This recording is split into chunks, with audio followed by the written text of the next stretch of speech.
Another successful start by me. Let's see if I can keep it going.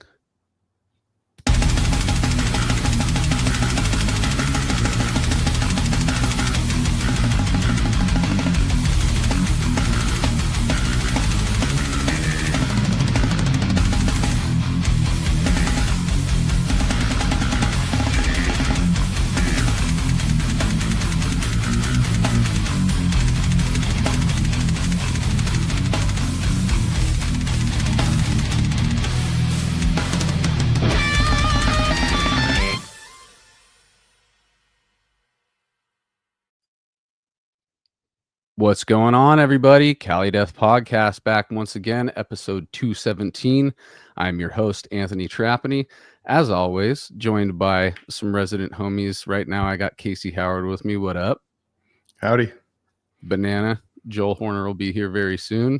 Tonight, we are joined by a very special guest, an OG of that Texas slam style. We got Brad Fincher with us tonight from Devourment. What up, dude? Hola. Hola to you as well. Yeah, dude. This was actually a very exciting one for me because, you know, Devourment's one of those really fucking brutal bands that I first, you know, when you're coming across the like next level brutal shit, Devourment was one that popped out very fast for me once I heard it, dude. So yes, you're with good company and longtime fans tonight, dude. Really appreciate that, man. Thank No doubt. Your sound was definitely I you know, label all of Texas as like you guys are the godfathers of it, dude. You were the first slam, like all slam type band that I mean, you can argue there's other bands that I came across from the earlier OG scene that you could call completely slam bands, but what I associate with that genre specifically, I think that, you know, Molesting is the fucking blueprint for it all, you know? So Yeah.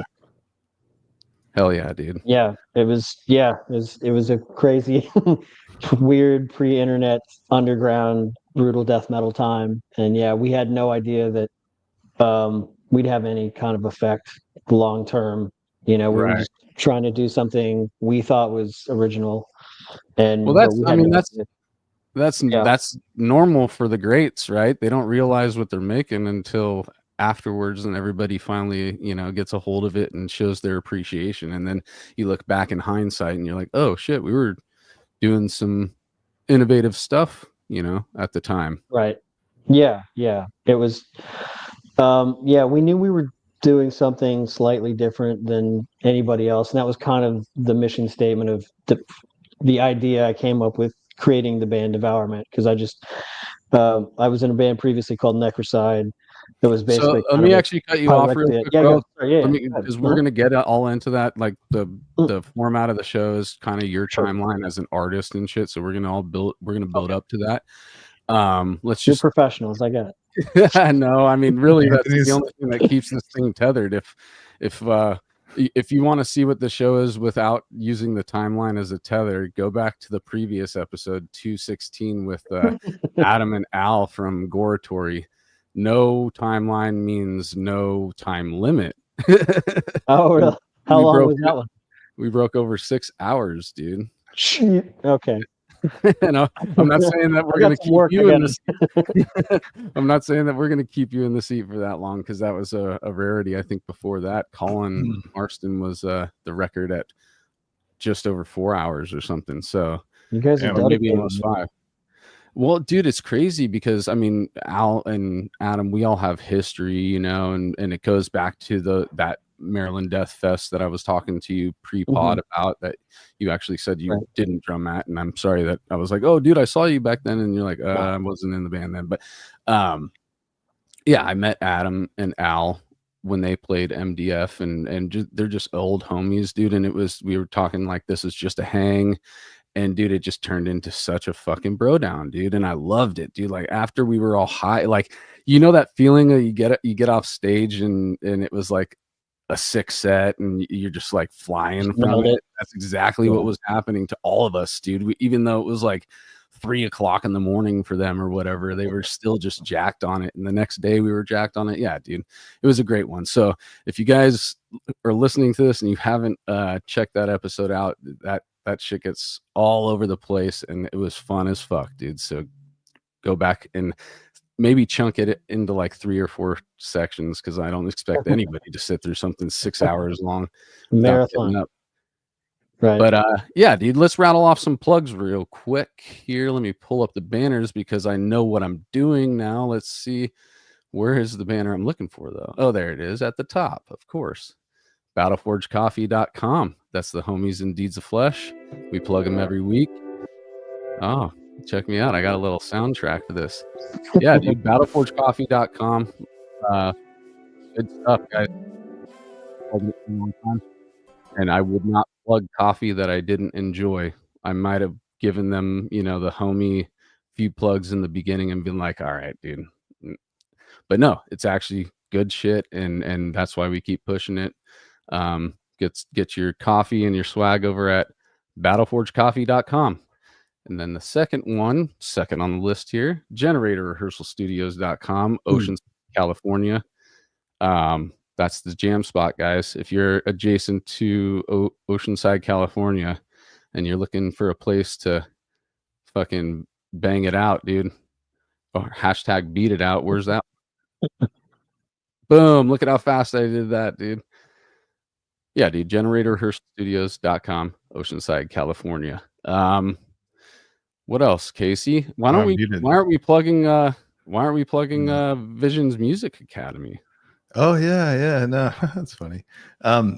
Yeah, so brought my old school back from 2017, but it before Generator was my school, but like then it became Generator, but I was teaching on my own, and then I rented a room from him, and then I was teaching kind of just on my own. But yeah, we just decided to bring back the look. It's like different band names, like branding. It's like, oh, it's just kind of like fun to kind of use it to try to make flyers and get more students and stuff and all that good shit. Oh, thanks. Nice. Look at you, dude. So anyways, it's just my old school that I started in 2017. And it's just a name. It's just like it's like the Cali Death podcast or whatever. It's just a thing that we use so we can have fun. And, here we get to talk with musicians and have a chill time. And like you were saying before the pod, like just it's a session to just talk to people that we respect and like and have a good time. And so it's just kind of fun to have a thing for, like, it's just fun to teach music. I don't do it full time, I work, but it's nice to still do it. And students are fun, and it's all good, man. So all have you already gotten you got any return students since no, but we got some new bands that are doing some cool stuff. We're trying to get a show right now.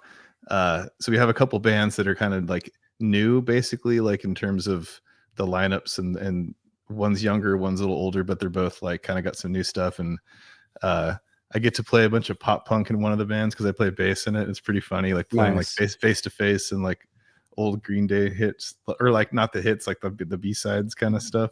Yeah, it's kind of fun, like trying to play the bass parts and stuff. But anyways, like I said, it's just fun. Anyway, so thanks, man. Yeah, good for stuff, sure. Good stuff. Yeah. What about you, Brad? Where you want people to go for all things you and Devourment? YouTube.com. I don't know. What no socials or anything? I yeah, the usual socials. Yeah, Facebook and Instagram mostly. Not really so much X, Twitter. Devourment Official, I think, on all of those. Devourment Official, or yeah. Nice. What about merch spots? You got a band camp, or we do. Most of our stuff is on holymountain.com.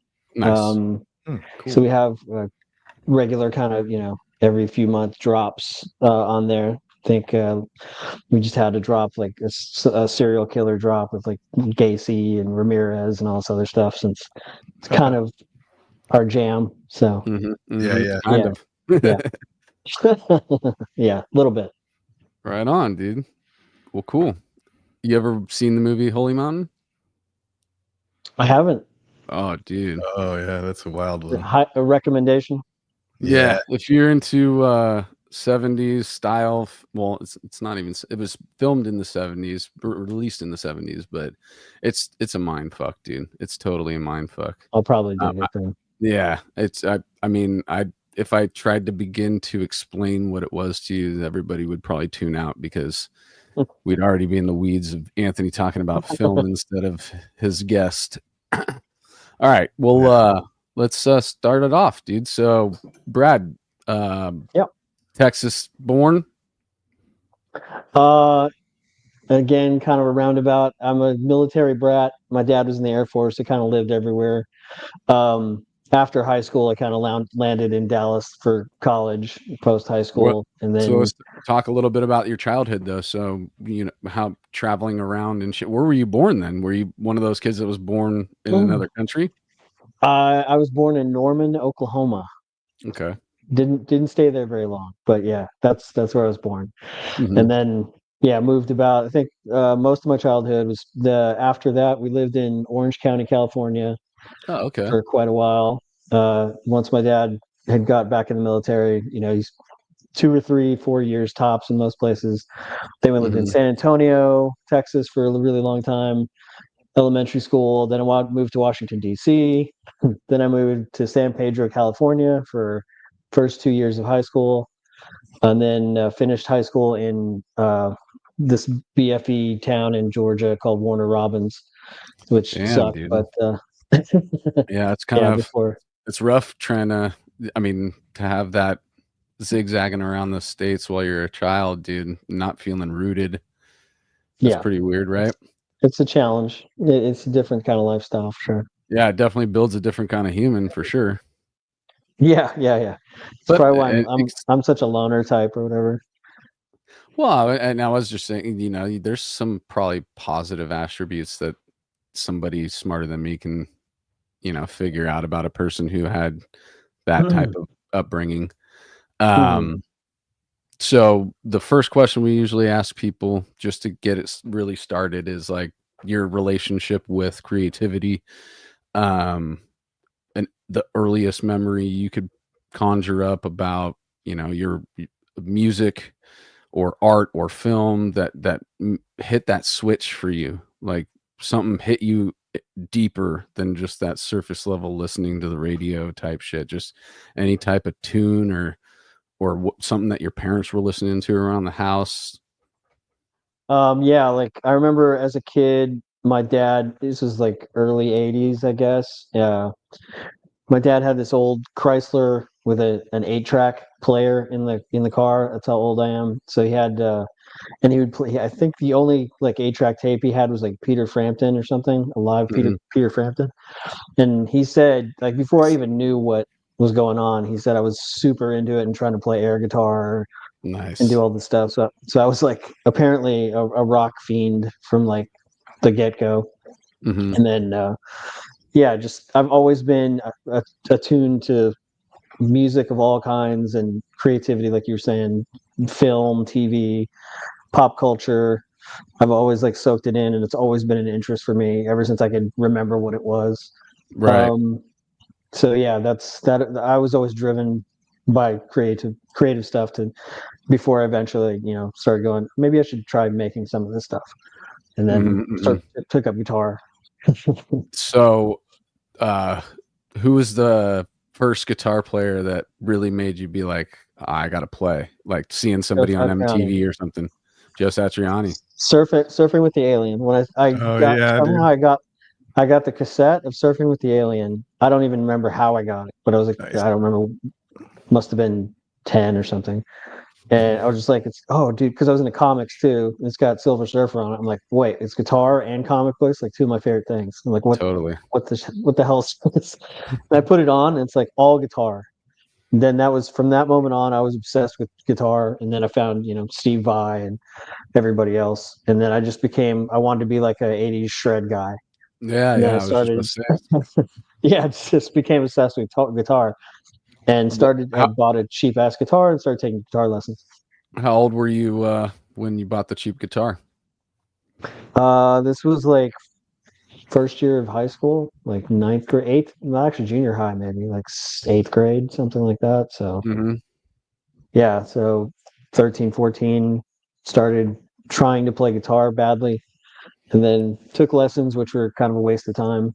And then I just taught myself. And then, the old, which you always hear all the old days, I put on records and played along to records and tab books and whatever. Mm-hmm. And this was like late 80s. So it was like when thrash was like dominating everything. So I just worked my way through, more extreme music up to like thrash, I guess at the time was like the heaviest thing. What do you think the first thrash record or song you heard was? That's actually a good question. The first one, I think, honestly, like that made an impact on me to the point where I was like, holy shit. It's cliche at this point, but it was Master of Puppets, like the song Master of Puppets. Like I would come Totally. home. I lived in San Pedro. I wasn't going to junior high, and I would ride my bike home from high school to our house. And then it's this military housing off in San Pedro. And I heard some other kid who lived down the street from me. He had his window open. And he was blasting some music out of his window. It sounded cool. I didn't know what the hell it was, but I just kept hearing this master. I was like, what the fuck is that? That's sick. I don't even know what that is. So eventually, I became friends with the kid, and we were like the only long haired metalhead type dudes in the neighborhood, and he turned me on to all this stuff. And yeah, but Master Puppets was like the first album that like just floored me, and it was like, this is it. That's wild that if you really think about it, it's like, I mean, music can instantly make a friendship. We talk about how we have these social situations as death metal heads or underground extreme metal heads, that we kind of don't have. We have certain, like the first 3 steps of social interaction is already eliminated immediately because we have this commonality that we that's what we've talked about so many times on the show, but I haven't really thought about how just one song or one band can spark a friendship, and then that becomes like a cohabitating situation where people feed music to each other in that relationship, and build each other up as, metal connoisseurs or whatever you want to say, Totally.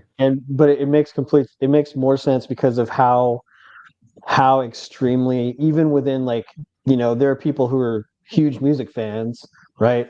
All over the world, but like what we're into is so specific within that realm that like meeting somebody that's into the same band, it's especially back then when it's underground, right? So it's like literally nothing's underground now, but yeah, it's like finding, oh yeah, this guy has a Sacred Reich shirt on. It's like, who? Never heard.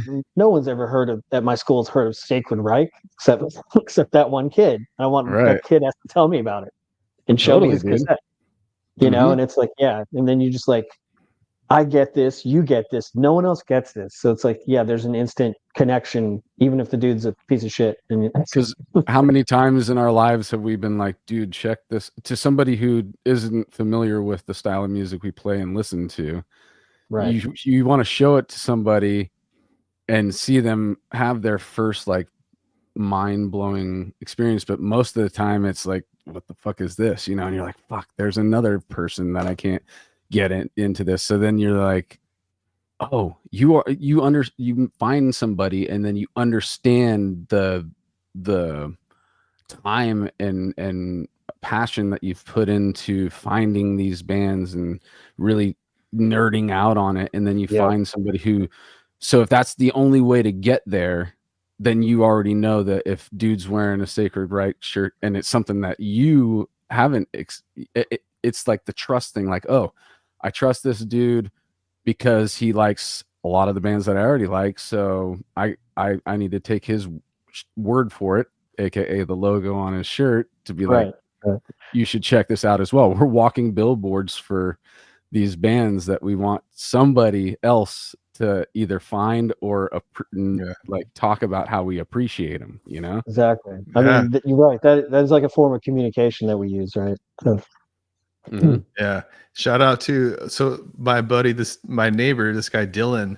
I met him just randomly here, like over at the pool, like one day, and I had like a death shirt on. And he had this death tattoo, and he's like, "Hey man, nice shirt." And I was like, "Oh, what's up?" Like, and we became friends. And him and I mean, we haven't really hung out really much before at all. We just kind of kept in contact, and we started kicking it like recently. And we went to the Decrepit Origin show and Atheist and all that shit on Sunday at Brick by Brick tour.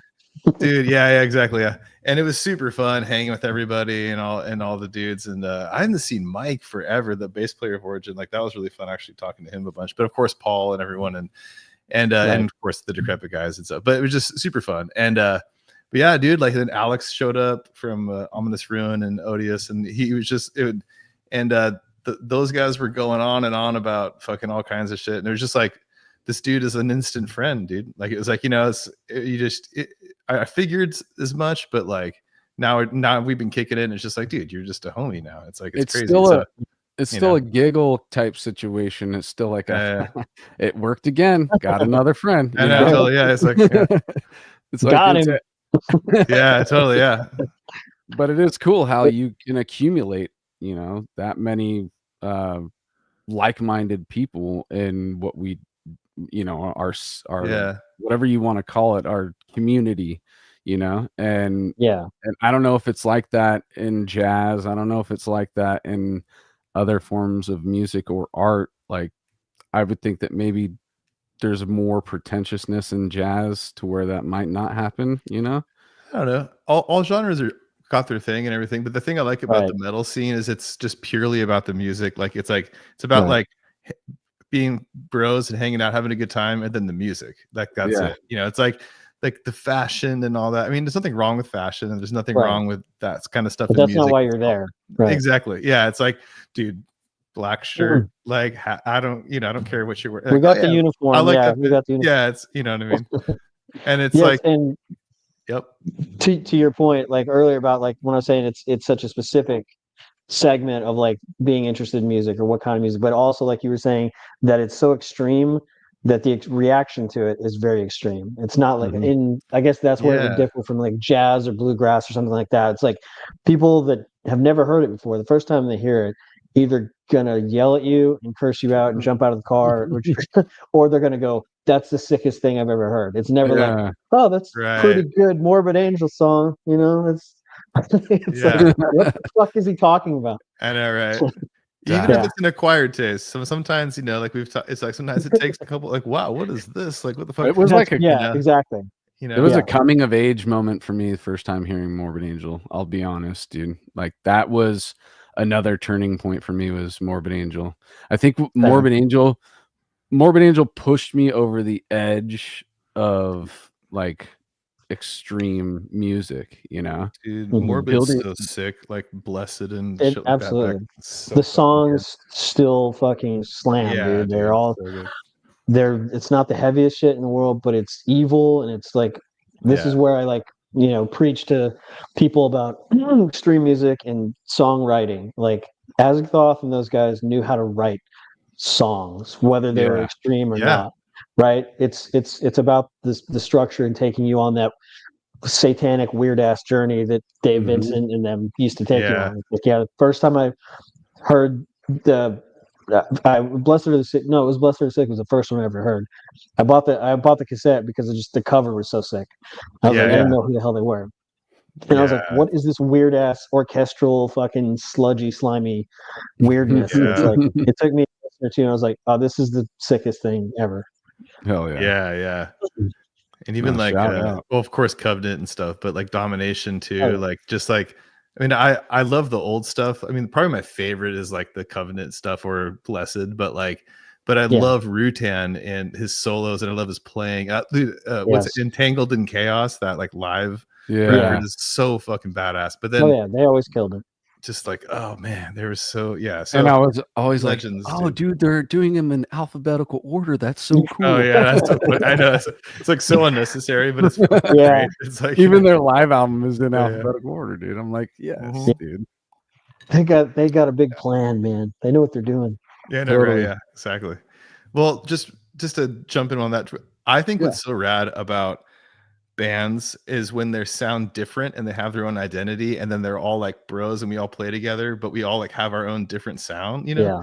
And Right. like, and that was like, do you think of like Deicide, Cannibal Corpse, Morbid Angel, Suffocation? Like they all sound, Right. I mean, to the outside person, maybe not super different, but like, dude, to us, they sound, or Cryptopsy, like totally different. Like they sound very, you know, unique and stuff. So, yeah.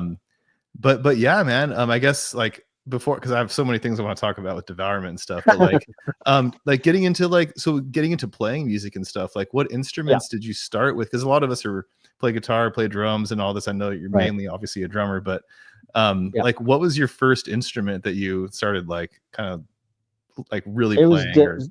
Definitely guitar. I was I said, I was just obsessed with thrash and shred solo-y type guitar stuff. So I was fully on the guitar train all through like first half of like high school. And then I would just like and then I would just play and, you know, try to get bands going and stuff and play whatever Alice in Chains or pseudo metal-y type thrashy bands. Awesome. And like and then I just like we'd jam, and every time the drummer would get off the kit, I would get on the kit and fuck around, and I was always wound up being better than our drummer, whoever we had. Yeah. I think that's what happened. I was like, I struggled to play good guitar, but I didn't really struggle as much when I got on drums. So I was like, maybe I should do this. I'll just stick with it. Yeah, totally. It's easier to find a killer guitar player. That's how it happens too, right? Yeah. It's like, so then when do you get the first kit? Yeah. Oh, this is hilarious. The first kit was junior senior year of high school. It's like same as I don't even know how. Oh, really? There you go. I don't even know how I got it or how I talked my dad into buying it, but it was the biggest piece of shit. Most people don't even know it exists. It was a Remo drum kit, and it's called a Remo PTS, pre-tuned system. If you Google this thing, it's nuts. It's like just a shitty drum kit that comes with these heads that are pre-tensioned that you just snap on like to these crappy shells. And I think I bought like 2 5-pieces and put them together because I had to have a double bass kit because I was playing from day one. I was like, there's no point in me playing drums if there's not double bass. I don't even like drums with one bass. That's right. Just off the bat, you're like, I need to have 2 kicks. Yeah, it's a double. You're talking double 2 kicks, not double kicks. Yeah, totally. Yeah, dude, old school. You saw those old kids from back then. Nobody had a double pedal and a single kick drum. Yeah. Did you put the doubles of the toms together to make it look bigger and sicker, even though they were like 2 of the same? The 4 toms, the 2 kits, 2 on each. It had if it wasn't as big as Lars's kit, it wasn't real, dude. So. Yeah. So snap-on heads, that's crazy. Then you don't tune them. Yeah, I haven't heard of that. No, you can't. They're garbage. They were never made again. So, but it got me started. So you'd be better off with just a full like Rototom kit. It would have sounded better for sure. Have you seen those Rototom kits where they have kicks? Like, Is that what? Didn't Mike Mangini or something? He used to have like a full Rototom top was all Rototoms back in the like 90s or something. Okay, I don't know if his kicks were too, but there's some YouTube dudes. There's like there's like Rototom kicks, and they must be like 20s or 22s or something. How do you mount that? They're like on some kind of stand, and they're mounted like sideways, and they have all the like they look like bicycle wheels. Like I hate drums, so I hate lugging around big, heavy, stupid drums and tuning drums. So I would be fine with a Rototom kit. Just put it on and turn it, and it's done. Yeah, dude, you got to be serious about playing drums because that was that's like the hardest thing is getting them everywhere. I used to complain when I played guitar because I would always go to practice and I had a guitar and a full crate stack of amp and 2 4x12s, and I was like, oh, this is such a pain in the ass. Then I switched to drums. I was like, no, dude, guitars have it. I don't care how many fucking cabs you got, you're fine. You don't have to set drums up and tweak this bullshit and move this arm here at this top. Yeah, drums are the dumbest instrument ever invented. For sure. I used to help Casey out by like putting on his cymbals for him and shit while he was setting up sometimes. And just the cymbal bag alone is a fucking annoying fucking thing. Hardware is the worst part. Yeah. That's why that's like the joke is like all the death metal drummers in the 90s had the monster kits and cages and racks, and now every band you see that comes through has like 2 toms and a single kick with a double pedal. It's like we're done. Oh, there you you guys go. see this? Do you see this shit? That looks like guys- AIDS. That actually looks sick. It looks like It looks like a bunch of that, bicycles put together. I know. I bet it sounds cool though. It's like, I don't know. Oh it's yeah, like, so much attack. dude, Rototom snare. That's like really crazy. Like what? Yeah, does that work? what do you even? Yeah, where would the snare go on a Rototom snare? Okay, so I know. by the it's one. got like a drop down. Hold on. Sorry, Anthony. I'm kind of 1 second. Sorry. Look at that. It's like it's got like an undercarriage. It's like a separate. Yeah. Fuck. God damn these auto scroll. I'm trying to get back to. So you see that undercarriage thing? Yeah, I see it. Looks like a Roland or something under it. Earth, dude. Yeah. Oh, it looks like electric or something. Yeah, I don't know. That roto. So explain to me before. Oh, there he is. Hey. What up? How's it going, man? How you doing, Brad? What up? What up? We're talking Rototoms that you Yeah, I were was backstage watching it. that. Yeah, My question was, what the fuck is a Rototom, and what does it sound like? Like where would I have heard Rototoms? The reason I brought up Rototom is it's Remo, because he was talking about the Remo kit. Okay. Yeah. And a Rototom is like it's basically like kind of like a spoked wheel, like a bicycle spoke wheel, and then it has a rim for like a drum head to go on, and then you put a hoop on top of that, and then the hoop screws in like a normal drum. But if you spin that wheel, it'll actually tune the drum like you can spin it and play it while it'll go higher. It's got and like lower. more attack too, right? Is it faster attack? Oh, tons of attack. Yeah. That's what I would assume. So yeah. So like, go ahead. You say. Oh.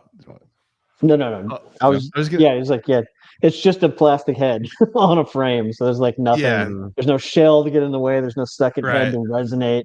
It's just all attack. Yeah. It's all attack. Yeah. And like the classic is usually people have like the little ones, like what is it, 6, 8, 10 or something, like on the side. Yeah, the like 3 little ones to the side. Exactly. Yeah. But like you go to Guitar Center, you'll see those play around. But the Danny Carey played like a 14. And uses it as like kind of like the sound of kind of one of his toms, and he's always incorporated those kind of bigger rototoms, but he got that from like Bill Bruford from King Crimson and stuff, and he did that a lot too and shit, so I have one too. Just I'm a fucking dork, so fun. I have it's great, it's cool, like I've used it on records and shit. It's fun. It's just a cool sound. It's nice to have like a different sound here and there, but a full kit of that is pretty crazy, so it's kind of funny to think. Especially the snare, like what on earth? I've heard you guys talk about them before, but I was like, I don't remember ever learning what they're supposed to, what they sound like, and what makes them sound that way. Neil Peart used them too, right? Probably, Neil Peart, anybody that ever did a tom roll that takes too long. They Terry Bozzio. Yeah, exactly. Terry Bozzio, Mike Mangini, all those guys from the 80s, 90s. Yeah. That's so hilarious. Like in subdivisions, like the 80s sounding Rush stuff. Well, I would have heard. Is it like those toms too? Almost what sounds like it could be drum pad MIDI type stuff, but it's he did like everything, dude. So there's like electric. There's like electric drums, which would be MIDI. There's octobans or whatever, like they're called. The tube ones, the long tubes. Yeah, the long tubes. Yep. There's that's one Mike Portnoy uses. Yep. Yeah. And Bill Bruford used those too, and then Simon Phillips, yep. And then there's like the concert toms that you're talking about, and then rototoms. So they're all just like different auxiliary tom sounds. Usually, mind blown. They're not usually like the main kit. Like the main kit's usually like whatever the main kit is, But then then they add these on and stuff like that. But so that's. I saw him on the Snakes and Arrows tour, and I was blown away by seeing that kit in person. I was like, fuck, dude, that's so much equipment, and he's surrounded 360 degrees. Yeah, all the way around. Yeah, totally. It's like 4 kits in one. Yeah. Poor drum tech. Right. Well, Joel, how's it going? Good to see you. Yeah, dude. Good to see you, brother. I'm doing great. Do you notice something about my headphones, Joel? What? Yeah, dude. Holy I was shit, that going looks through my great, shit dude. and I found yours because we bought 2 pairs that Yeah, day, that's right. and these At were Fry's yours, Electronics. dude. Yep. But they're fucked up, dude. They only work 30% in one ear, dude. Really? Well, No, I'm just Oh, roasting okay. you. Did I tune them or something? Yeah, just making fun No, of how your I'm deafening 100% ears guy. are, dude. That was how I welcome you on the show. He's yanking your chain, dude. I'm jerking your gherkin, bro. Yeah. That's- Well, so we were talking about Brad's journey. So we're into the drums now. So what's the next step? Where do we go from here? So you were playing in high playing school. guitar in high school bands. Switched What over to talk about to the drums. first death metal song you played or covered on the kit? That's easy. It was something off Tomb of the Mutilated for sure. Hell yeah. That's the first. Paul Mazurkowitz, I think, was like the first, because that's the first time I ever. I mean, he invented that blast, right? That Basically, bomb so blast, yeah. the bomb Yeah. blast, and like you hear that, like, what the shit is that? I'm like trying to figure out how to do it in high school. Yeah, and It was definitely, called Cannibal Blast. a bad version of I Come Blood or something is probably the first death metal I tried to play. Sick. that is awesome. I guess I should have asked you about like other music before death metal too, because I'm sure there was some Metallica you were covering. Oh yeah, huge thrash head. Was there anything like non-metal pop music? I mean, in the '80s, I'm a huge '80s. That's what I really first started, was MTV in the '80s. So everything, Prince, Madonna, Michael Jackson, all that stuff. Depeche Mode. I mean, I listened to all that stuff, and way before I even heard a metal band. And then when I started hearing metal, I was like, oh, the guitars are kind of cool. Like people tell me about Iron Maiden or Judas Priest or these heavy metal bands. I was like, it doesn't really appeal to me. I don't like leather, and it's kind of weird, whiny vocals. And then I started hearing like Testament and early Metallica, and I was like, okay, this is more what I would like to like listen to more of. So just went hardcore into thrash.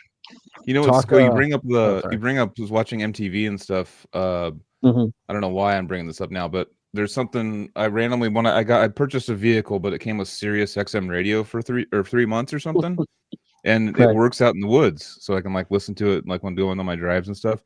And there's something like, I don't know, influential or something about listening, because they have that liquid metal show, and it's actually kind of cool. There'll be like Cannibal on there, then it'll be like Pantera, then it'll be like some new metal band, and then like, there's like big broad mix of like a bunch of stuff on there.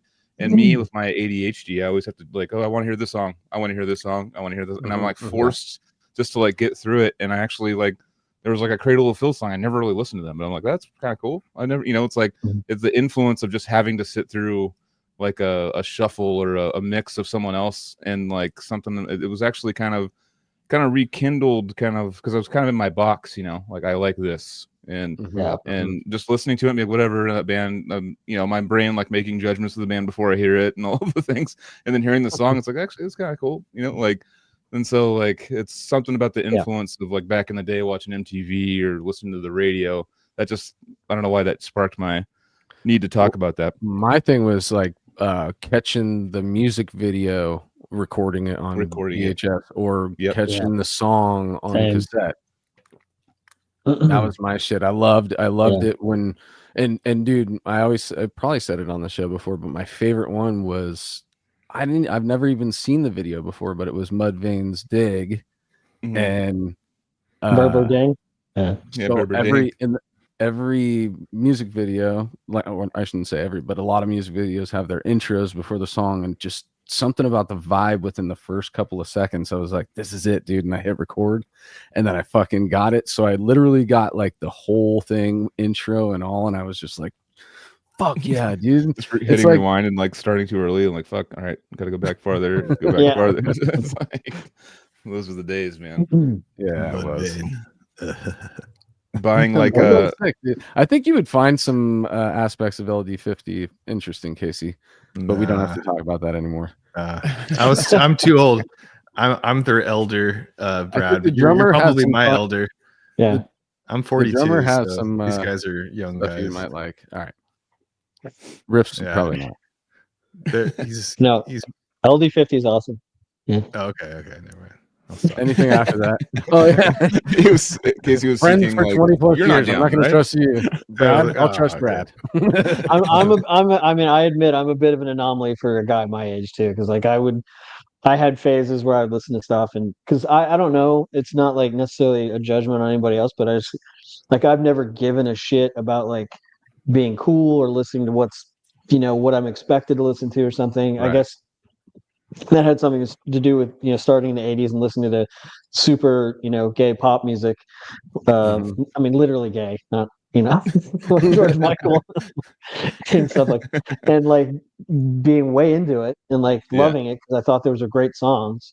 Totally. And like that's always been my thing is again songwriting and hooks and big bombastic and the aesthetic of sound and things like that.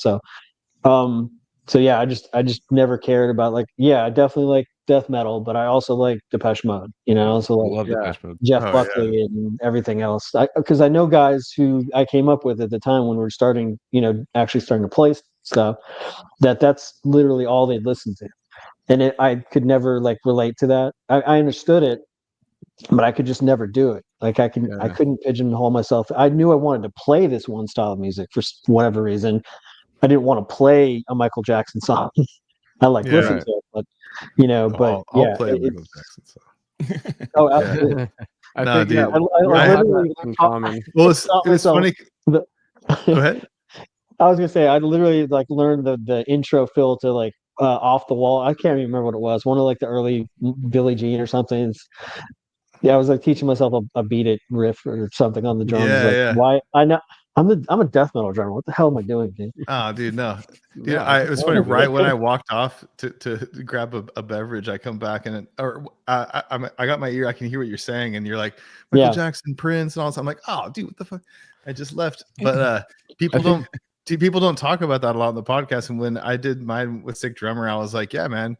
They asked me my upbringing. I was like, dude, bro, Michael Jackson, like, what the fuck? I mean, say what you want about the guy, but like, I mean, but the music, the art from the artist. Yeah, I mean, all that's just a mess. But basically, though, like, dude, the fucking music, dude, and all the Toto guys that did all that and wrote and Bruce Swedien, the producer, and Quincy Jones and all that, man, dude, LA studio guys and for good stuff. Eddie Van Halen solo, one of his best solos of all time on a Michael Jackson song. Like, come on, solo.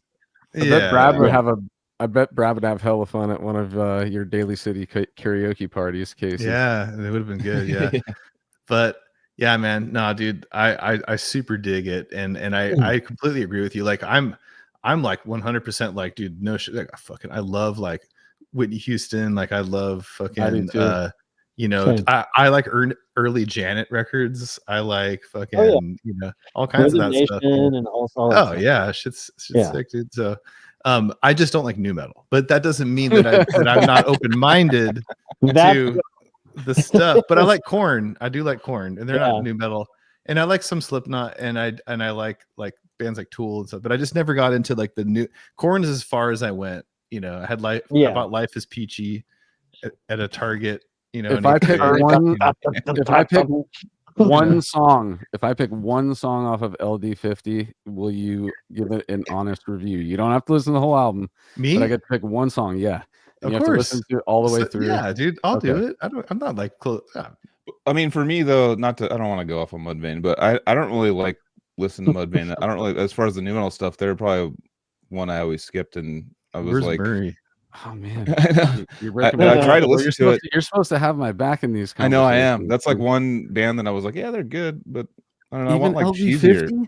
Even LD50. I think if you revisit LD50, you might find again, hey, get out of your box that you were just talking about earlier, and let me be your Sirius XM. yeah. There is a ton of terrible new metal, dude. Like I'm very picky with the new metal. Like most of it's terrible. All right. Okay. What's the worst? I like new metal, and there's a ton of terrible new metal for sure. What's the worst new metal for all you guys? What do you think is Cold the Chamber. worst? Cold Chamber, or like one of the fucking like super rappy guys like Primer Yeah. 55 or some Primer shit like that. 55. Limp So, like, Bizkit, yeah, like the Or cheesy Power Man ones. 5000, I could never fucking get into. I got Static into X, it when I was younger. I couldn't get into it. That one song was pretty decent, I thought. Because it was just Well, here- basically like a Rob Zombie ripoff song. Come in the comments. I wouldn't. Yeah, Girl Dad. There we go. Edema, dude. Edema's Yeah, a that deep shit cut. I actually sucks. like What's Edema. All that shit sucks. Is that a band? What is that? Yeah, Orgy. yeah. Yeah. Oh, okay. Oh, Yeah, Orgy. the singer from Edema is John from Korn's brother. Or was wow. back then. Orgy's like He had his own. industrial. I liked Orgy. I liked a couple Orgy songs. I never liked really Orgy, but yeah. They have two songs. Yeah, I'm a big industrial guy too. So I love talking industrial. Cold Chamber and Orgy. The best songs they have are when they're covering other bands. Nothing Face. It's funny they bring that up. They actually played that. That was the new metal band I was referring to on Sirius, and actually they have an album called "Can't Wait for Violence" or something that I was one of the most underrated new metal bands for sure. Totally. Nothing Face is one of my favorites. See, but are we really? Are they still like true new metal though?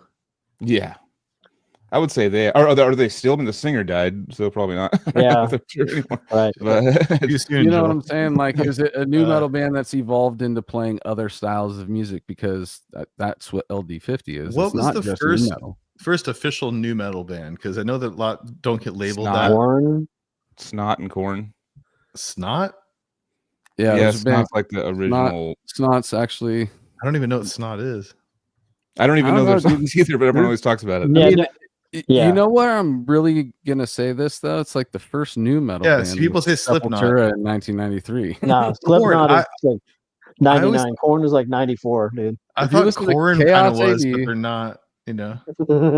Listen to Chaos AD, you'll see the fucking. The reason Chaos AD exists is because of Korn. Period. Yeah.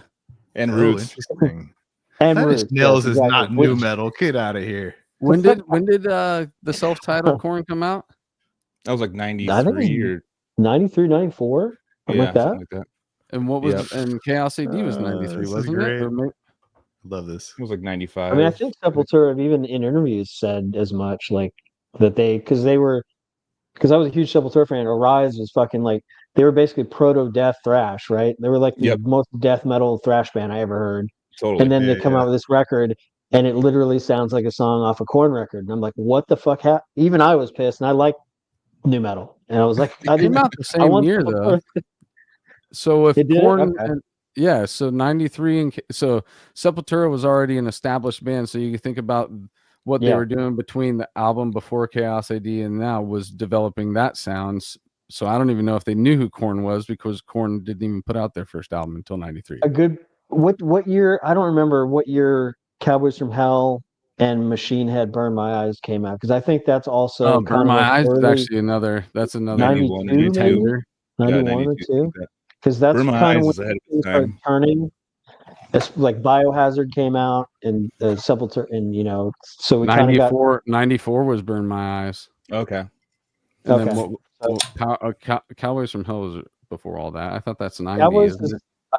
The influence of Pantera can't be overstated, though. I don't think. Like what they did in the early number 90s. one on Billboard and stuff. They were like that. Yeah, was Cowboys from Hell was 90.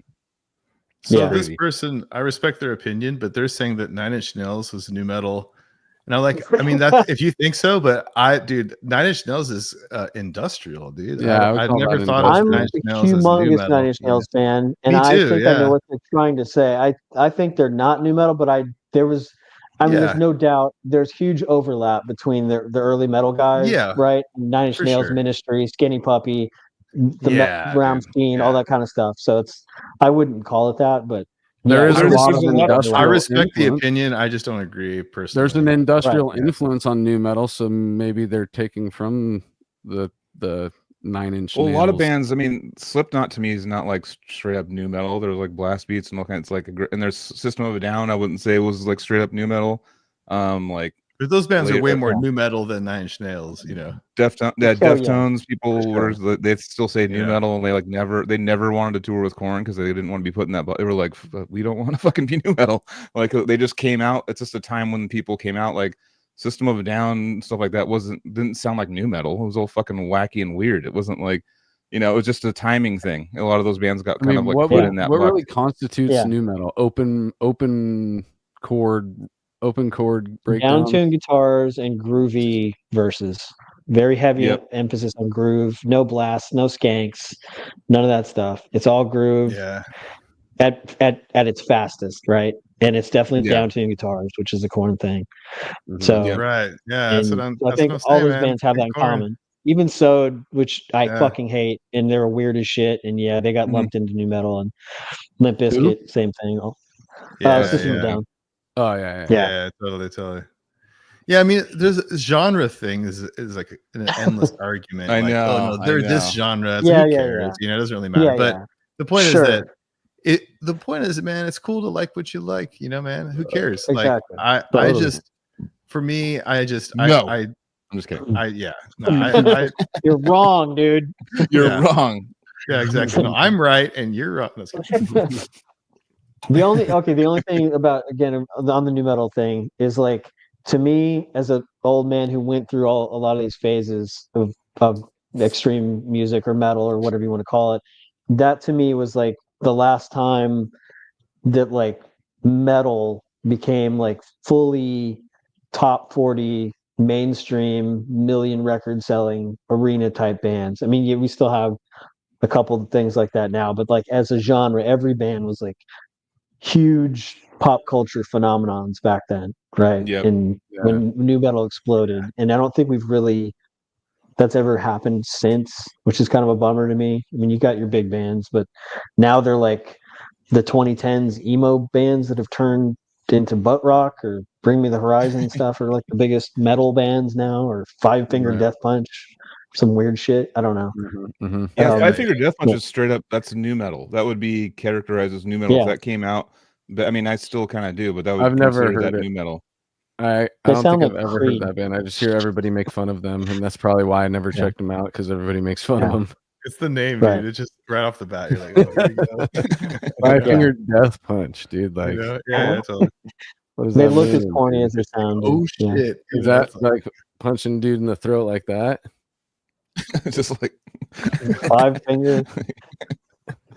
Yeah, because usually you do 4-finger death punches when you like punch people, right? Yeah. Your thumb isn't involved. Yeah. Maybe I guess your thumb's supporting your forefinger. Oh, it's about the six. The guy with six. What's that movie? Or is it? It's a fucking kung fu thing where they like hit you in the five. Princess Bride. Yeah, Princess Bride. Is that maybe Rich film? Yeah, Princess Bride. Yeah, that's what it's about. 5-finger death punch. Because the thumb's not a finger. And if you got 5, you're getting punched. That's the 6-fingered. I just figured it out, dude. I never knew. 6-finger death punch. Wow. Yeah, that's hilarious. I think the whole new metal thing, it was like a burn a candle at both ends type deal. It was just like this blip that happened that couldn't sustain. The comeback is real right now, though. That's with most genres and stuff.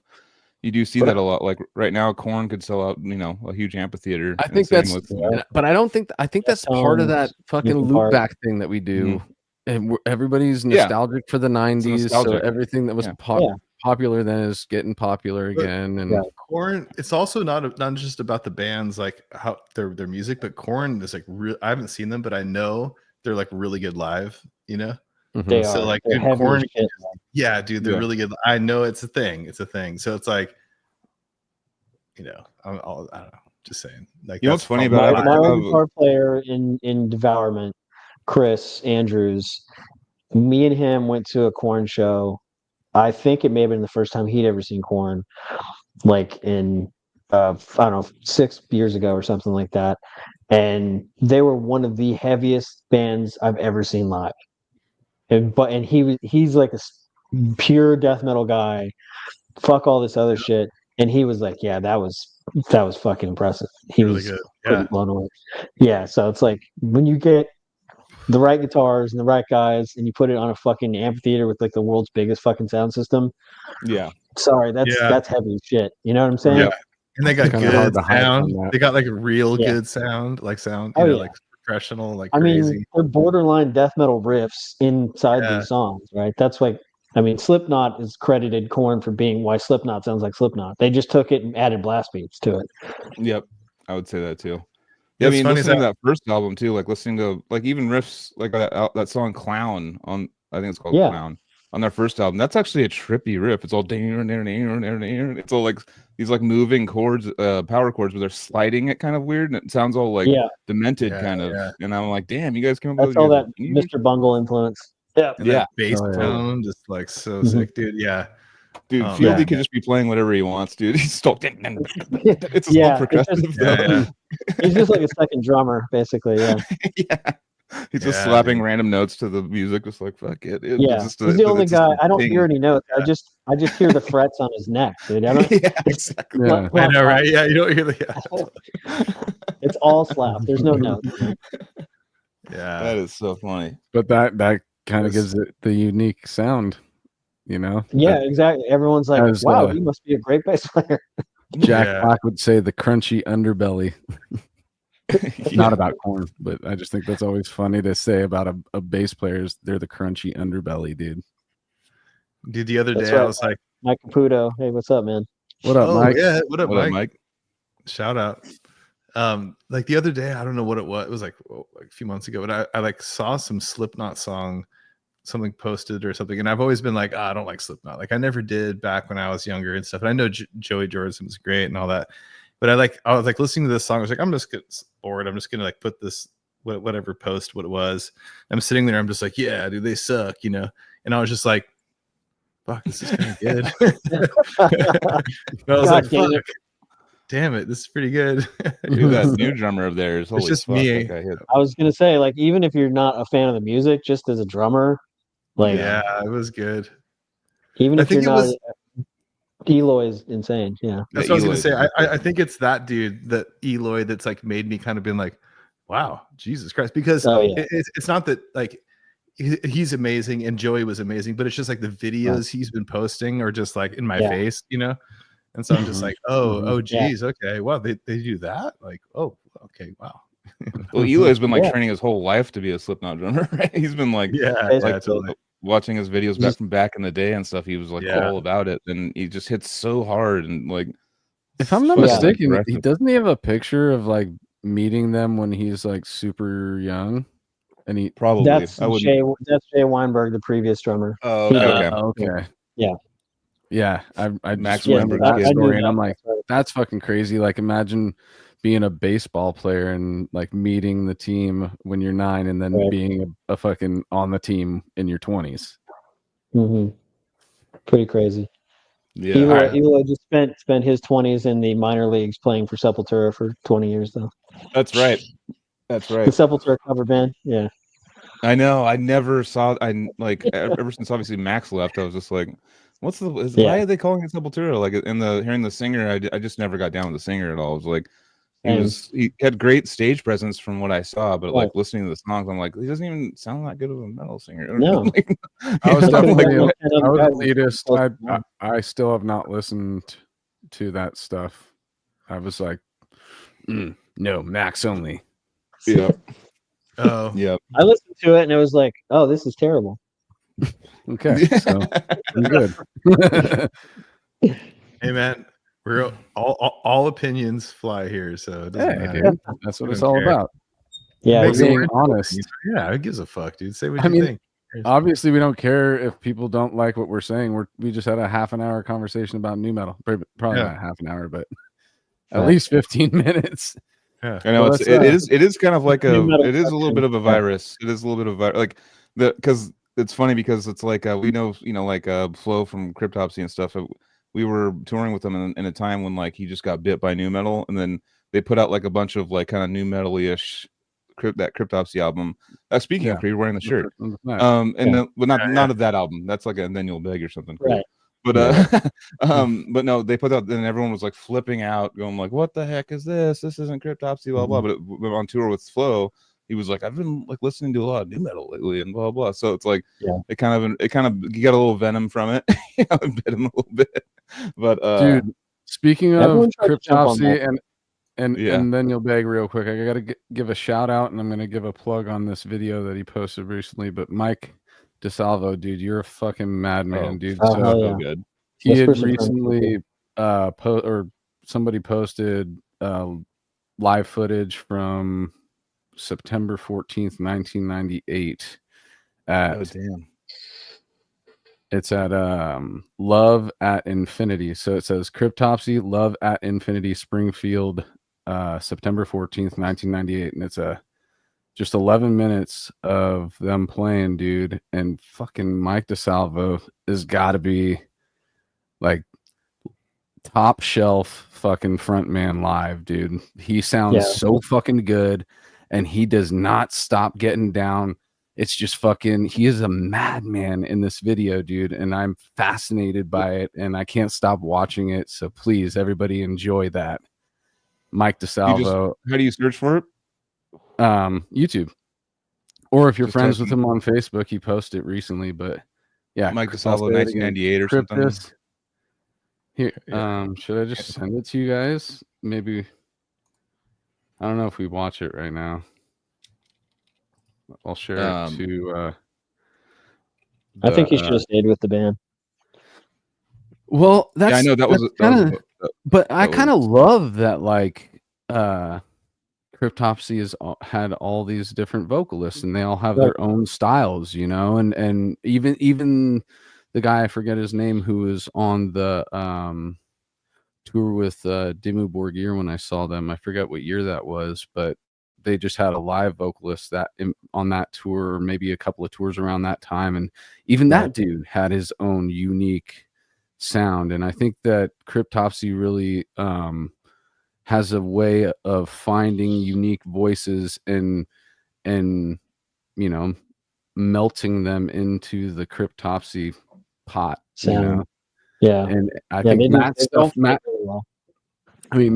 totally great. I love every era of Matt's from what I got to see Matt on his first tour with them. I'm pretty sure it was his first tour when we were on with them, and he was freaking out obviously because, you know, they were getting some backlash from the style change on that album, and seeing how like he just persevered through it, then seeing him, you know, probably 8 or 9 years later, I was like, damn, that guy's like fucking the stage presence thing. That guy like fucking honed it in, and now he commands it, and like his voice, he is doing all the Lord Worm sounds and stuff. Really good.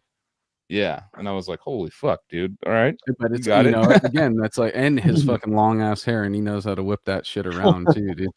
And so Matt is very calculated, and he's an amazing voice. So I don't want to, you know, down tune his era or even Worm's era, but I just have to say that the DeSalvo era was a great era of Cryptopsy, and this 11 minutes of footage right here is totally the answer, or, you know, backing everything that I just said, dude, because he, like I said, Matt's calculated. He fucking Mike's just all over the place, dude, and he just sounds so fucking sick, dude. And you could just always, you just feel Boston in him too while he's up there. So it's like, that's rad too. But yeah, dude, go check it out. I think I shared it to the thing. I don't know. Oh, my phone's buzzing. Either way, I think. Oh yeah, what are they doing? Oh yeah. So I would also too, while I'm doing this, man, Cold Hate Warm Blood was probably the song that like pushed me over the top for like extreme death metal. When I first heard that song on Whisper Supremacy, I was like, in high school, when I was showing it to my friends, like showing it to Derek Ridquist, to, you know, Demon Carcass, and I was like, dude, check this shit out, dude. And I remember they got me in their band Taste of Blood at the time because I could play some of it on guitar. I could play like some of the riffs, and they would just be like, dude, this guy can play Cryptopsy, dude. Fucking this guy's in the band now. You know, that was like the badge of honor in high school. They're just like, dude, you can play fucking Cold Hate Warm Blood on guitar, dude. So I was like, that was back in the day. Samus is 98. So that's cool. So while we're doing this, getting back on topic a little bit, so it's very interesting to hear you too, because a lot of people that start from the 80s then go through don't end up doing the whole new metal thing. Usually that's like middle fingers and up in the air, getting past that. What the fuck is this stuff? That's like the common thing. I always joke about, like, you know, you have to be about like me and Anthony's age, or like a couple years earlier, like 40, 38, 37, to like really for that new metal phase in that time to like really hit you, you know? And so it's definitely unique to hear someone that's gone through the 80s, gone through, you know, like going through the progressions already, and then new metal hits, and you're like, this is cool. Like, that's very rare. That's very cool. Yeah. I didn't give the you know, sneering down my nose like most people were. I don't know why. It wasn't trying to jump on a trend or anything. It's just like I was just always gravitated toward heavy riffs and, you know, groovy songwriting. So, and it obviously had that, just in a different sort of variation. So, and your point about that, you know, getting as far as it did in popularity at the time, and how metal has never really gotten to that point as, you know, a bubble or an umbrella of things. It's just everything's kind of, and it's everybody's involving different genres in their music now, so it's harder to label things anyway. So it's all kind of bled into each other. But yeah, that I think that is kind of cool. It's like at least there was elements of the underground making it into the popular, into the mainstream, sneaking its way in there like a Trojan horse.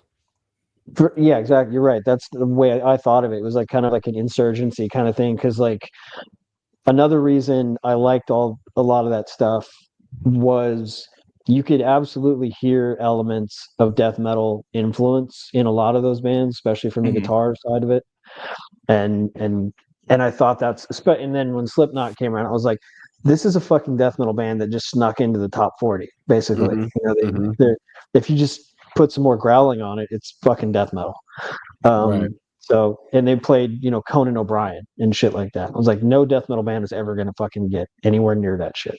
Right. And I was like, maybe this is how we break through. Like, you know, if they're willing to take this, maybe I can tweak that formula or something and kind of do it. Cause I'm not hating on it. It's just like, there's elements of it that they're using in a different way. And I thought that was cool. Cause it, you know, people who had never fucking heard any like extreme death metal bands have heard Slipknot, and so they know aspects of it. They're like, so if they've heard Slipknot and then they go hear, you know, Deicide or something, they're like, okay, that's kind of like Slipknot. You know, it's the whole joke about like people that don't listen to metal. It's like, what? Oh, you're in a metal band like Metallica or something? Like, Well, we always talk about the rabbit holes and finding your way in. And if Slipknot gets you to Deicide, then bravo, dude. How many people I've met, I don't know how many people you guys have met have told me like that's how they that are in death metal bands now. They're like, yeah, dude, the band that got me into this shit was Korn or fucking Slipknot or something. Me and Joel.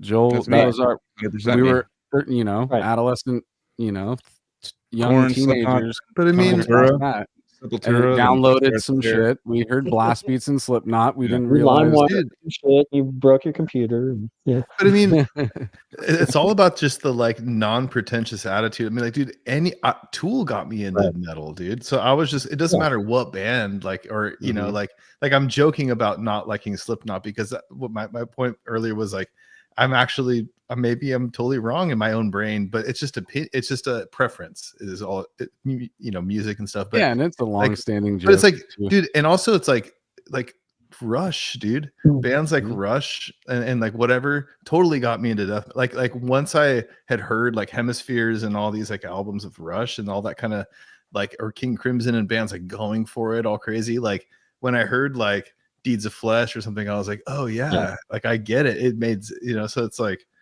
same kind of energy. Yeah, you can't hear like a Deeds of Flesh or Death Human and go, oh, those guys definitely have listened to Rush before, right? So it's like, I mean, they don't sound anything alike, but you can tell there's something there, right? That like keyed those dudes into something that wasn't that took them down a path that they would have not otherwise gone, right? So 100%. Dude, speaking of paths, I want to like get to Devourment a little bit. I thought you were about to go past. I want to like just kind of like divert that, you know, just a little bit. I'm curious. I want to get into because, like I was saying earlier, like for us, it was such an important thing. Like that, there was like different bands of different styles. Like so all the death metal bands that we were into and shit, like we're all like different but similar to the outside listener, but to us like it's very different. Cryptopsy was way different than Deicide or something, you know. And so when we were doing our shit and you know fucking 20 years ago, dude, you know, like just sitting there in Santa Cruz on the couch, I have this like memory of this one night. I don't know if you were there, Joel, but we were at the Thunderdome and we were just listening to Devourment like all night. Like it was really funny. I think I remember that. Yeah. You remember that night? And I think our old friend Ronnie came over or something. We hadn't seen in a really long time. But I just remember this night where we're listening to Devourment like the whole evening, like the entire night. And of course, molesting the decapitated and whatever was the stuff out by that time, But dude, Baby Killer was like the sing-along song when you saw him dude. Yeah, and but we were just like, basically, we always looked at Devourment as just like another really important band for us that was just up with one of the, for us, we were just like, dude, they're so fucking rad, and they're from Texas and they're that sound, and then of course there's been a million bands since then that these guys are great, Stabbing and all these great Texas bands and all this, but Devourment was 20 years ago for us, super important and shit. And so I just would love to hear, and I know that you guys were doing shit in the fucking early 90s and stuff and mid 90s, and I just want to get to that, because we all have these rad similar influences, and but our art comes out in whatever way, and I love how it's different, I love how Devourment was to us just this different thing, and it was they're so fucking brutal and fucking all that. So I just would love to hear how that led you to, or how that came about, and what was just Devourment, dude. Thanks. Devourment came about because I was in another band, or in bands, when I first got out of high school. I moved to Dallas, to Denton, Texas, to go to college, and I was like, I want to play death metal. I got to start a band or something. I found this band looking for a drummer when I was 19 or 20. They were all older than me, and they were playing old school death, spiritual healing type stuff, and they were called Kill Switch, which was an awesome name for the time. And then so I joined them. I was the kid, the new drummer, and I started trying to influence them to get heavier and heavier and play hey, have you heard this? Have you heard Cannibal Corpse? Have you heard this Deicide Legion record? It's pretty heavy, man. You might like it. Sick. And started trying to work my way into it, and then soon, I met up with some different people that evolved and became this band called Necrocide, which I also named. Yes, that's a cool name. It means the death of death. It's pretty stupid. I was like, what's more death metal than killing death, dude? So does the death of death equal life then? I guess so, dude. Or something. Yeah, or immortality, dude. If it's you're double negative, death, there's no way to die. Yeah. So, and what spurred that on was when I heard, I mentioned before, when I heard Tomb of the Mutilated, that was the record that opened my eyes completely to what death metal, how heavy and how extreme death metal can be, and that was all I cared about at that point. Because previously, I was listening to Death and Morbid and Deicide and Malevolent Creation stuff, and loved all that stuff. It was amazing. But then Tomb was this other thing. Cannibal was this other thing. I was like, I've never heard anything like that. The production, the guitars, the riffs, the vocals, the most disgusting shit I've ever heard. And I was like, all right, let's do that. So we were basically a Cannibal-ish ripoff in the beginning, because that's what you do, right? You have your influences and you kind of emulate them when you're younger until you find your voice or whatever. And like you mentioned, that you take those and you filter them through your own lens, and it kind of comes out different. So that's what happened with Necrocide, and then that band started fizzling out, and I was like, you know what? All right, I'm listening to all these new bands now at the time, like Dying Fetus and Scattered Remnants and Repudiation and this ultra brutal stuff that that I'm just soaking in, and Wicked Innocence and all this random stuff that I never heard. Cephalic Carnage. And I was like, I had a singular vision that I want to take this, I want to make music like this, and I want to be the most brutal, heaviest, disgusting, most extreme band on the planet. Not because it's a competition or I'm trying to be cool or anything, because I listen to all these bands and I love them, but there was no band that in my head was the perfect band that I wanted to hear. So I literally just came up with this idea of like, I'll take all these things and Frankenstein this thing into the thing I want to hear that I don't hear that anyone doing exactly how I want it done. Yeah. And so that's literally, and I came up with, I don't remember how I came up with the name. I just wrote lists of names, and I was with my guitar player at the time, Braxton Henry, who became our producer. It was basically just him and me starting this new project. And I told him in a parking lot one day, hey, I got a name, Devourment. And he was like, all right, that's it. So it's just me and him. And then we try to Nice. try to form a band with this, just an idea of what the band is. We had no What year music was or that? nothing. That was like 94, 95, I think, something like that. 95, I think. I was like 11 or 12. Yeah. Nice. And then, so yeah, we go through the shit of trying to start a band. I had to leave Dallas for a couple years to go back to school. So I come back like 96, 97 to like start up the band again. And Braxton was already in other bands and whatnot. And so I kind of told him, hey, I'm going to do this thing. You do your thing. Cool. So I had to find, we actually were still jamming as Necrocide before we became Devourment. And then I all I cared about was bass, guitar, drums, and vocals, right? Those were the key elements that made it extreme. No offense to bass players, but you're a bass player in death metal band. I knew it was coming. Yeah. I mean, You guys are important. I'm a guitar you guys player. are very important. Okay. Disclaimer. Yeah. Yeah. So I knew that's the elements I needed to like make the music per se, because it was guitars were the most important thing for me, and then the most guttural vocals, and then I would do what I could on the drums. And then so we found this. We would play local shows in Dallas, and we were friends with this band called Fetus, which is the weirdest, like Mr. Bungle meets death metal kind of odd band back in the day. Cool. And they What were these they cool, called? weird guys. Fetus. I'm immediately, yeah. He's like, what? A combo of that. I'm going to definitely want to hear it. Sphincter or something, I think. Even cooler. Yeah. Wow. Yeah. Damn. So they had two singers, which was a lot of bands back then did. And I went to a show, we played and we were friends, and we heard this. They had this singer, one of their two singers was this guy Wayne Knupp, big, tall, Frankenstein looking motherfucker. And we would go to the show and we would just hang out, and they would all sound check, and I would just hear him sound checking the mic, and he just was sound checking, and me and Braxton just heard him, and our heads like snapped, like, what the fuck is that? It's just like the lowest gurgle, disgusting noise I've ever heard out of someone's mouth. I was like, that guy's our singer. That's it. Period. That's the guy. So we had, and then after the show, I told him, hey, we got this thing. You want to do it? And he's like, yeah. Sick. So so I come back later. Braxton's, like I said, doing his other thing. So he's gone after a couple months. He can't do it anymore. So fuck. All right, it's me, drums, and I got a singer.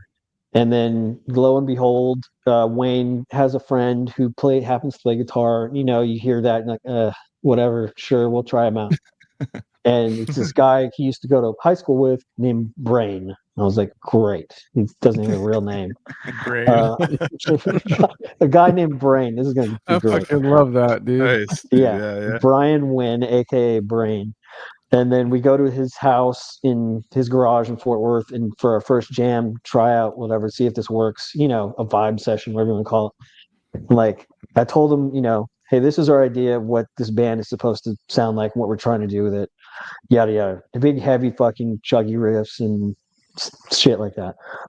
And he's like, he's like a noise grindcore guy. He doesn't even know, like, heavy death metal or slam, or nobody called it slam back then. Breakdowns, chug riffs, whatever you call it. Yeah. And then we just started jamming, and it's, again, another cliche that you hear sometimes with, like, people get the right guy at the right moment. You're like, this is it. He's doing exactly what I wanted and then some.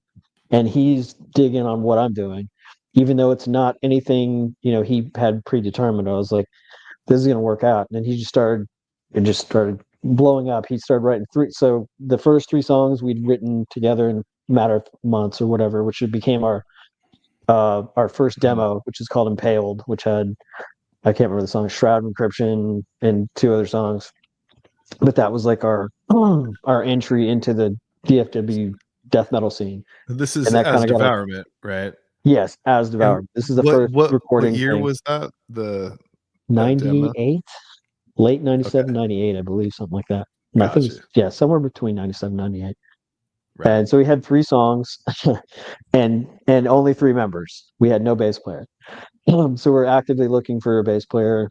Didn't have one, but again, at the time, since it was late 90s, 98, 99, 97 even, death metal was brutal. Death metal is particularly was still underground, pre-internet, right? So you had to find out about shows and bands through tape trading and magazines and snail mail and bullshit like that. So bands would come through and play local shows at the shittiest club in Dallas and like ask the 5 or 6 death metal bands in town to open up. And this band came through that I was obsessed with, that like most people had never heard of yet, called Dying Fetus. And they were playing this crappy bar in I can't remember who they were on tour with, but it was them, and like we got to open for Dying Fetus, I think like first or second show we ever played or something at this bar in Dallas called Boozers. And it was just 3 of us, and we only had 3 songs. We played those 3 songs twice. So that was our set. That's sick, dude. Dude, So that's like, badass. yeah. I love that Yeah. story, dude. Yeah. So Wow. This is in and everyone 98? seemed to dig it. I think I'm so bad with dates. I know it was pre 99 because 99 was when MTV came out. This was before the album. So, like I said, since we only had the 3 demo songs, yeah. So somewhere between 97 and 98, something like that. It all happened kind of fast, for us. And again, this wasn't like we had no idea how people would react. We had no clue. This was purely a band that we were writing to make ourselves happy, to like do something that we wanted to do. I think most bands at that point resigned themselves to the fact it's death metal, it's underground. No one's going to hear this shit. So whatever. If we can play, we can play the local bar and get like 2 free drinks. Sure. Yeah, Because nobody got paid back then. Nobody made any fucking money whatsoever. Yeah. So you were just playing to play. And yeah, and then we started hearing buzz from like zines and people in other states and whatever, trading tapes and that kind of thing. And we're like, okay, cool, whatever. Didn't think anything of it. And then we put MTD out when we finally got all our songs written. But I mean, prior to that, MTD, that's when we had the biggest lineup changes because we went from the 3 guys to getting a second guitar player, Kevin Clark, who was from this other local band called Century, who's a killer guitar player and had amazing also backup vocals. And we'd had issues with Wayne, who was amazing. He was this cool guy, but he just, same old story. A one-man member just starts checking out, doesn't start showing up to practice, doesn't, write the lyrics, doesn't do their part in the band, isn't holding their weight. So we're like, I think we need to find somebody else. And we used to hang out with all these random people. And this guy I would see at our house all the time just come over and hang out with Wayne. Was this guy named Ruben Rosas.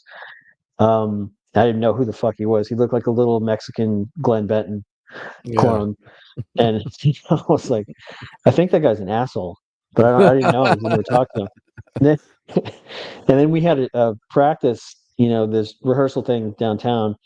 And he showed up and just like we were just like jamming, and Wayne was fucking off or going or wasn't there or something. I can't remember. And so we just let him get on the mic and fuck around, thinking, let's just have some fun.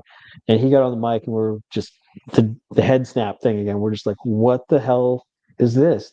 This guy is just as good, if not better, than Wayne. And he's like here. So What so was Ruben doing anything in any other bands before that? No, I don't think he was. I don't think he did anything. I don't think he was even consider himself a musician or anything. He was a fan of ours that was a friend of Wayne's, as far as I knew. And he just showed up and he said he just got on the mic and he crushed like all of the 3 songs we had, I guess. And we were like, oh, this is going to be a hard choice, but I think we got to make it because we're about to go in the studio and record our first album. And like the other guy's not putting in the work, and I don't think it's going to be good. So this guy is dedicated. He's obviously here. He wants to do this. He's, literally like a fan who got in the band, and so he's gonna do all this shit. He did, and Right. crushed it.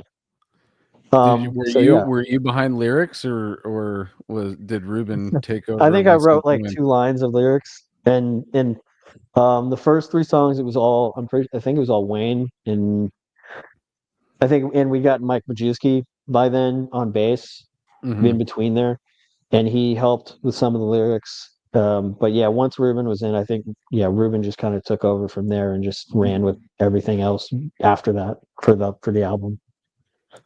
Okay. And then I was actually thinking MTD. too, actually, when you said Necrocide, I went down a rabbit hole kind of in the background, and I was trying to add another death on there. So what I came up with was a demortalic necrocide, which is like there you go, an annihilation of beings who have transcended mortality. What? That sounds They like transcended mortality, but you still annihilated them. You kill them and that's like some. It's like, how do you put more killing and like just try to add put, more killing?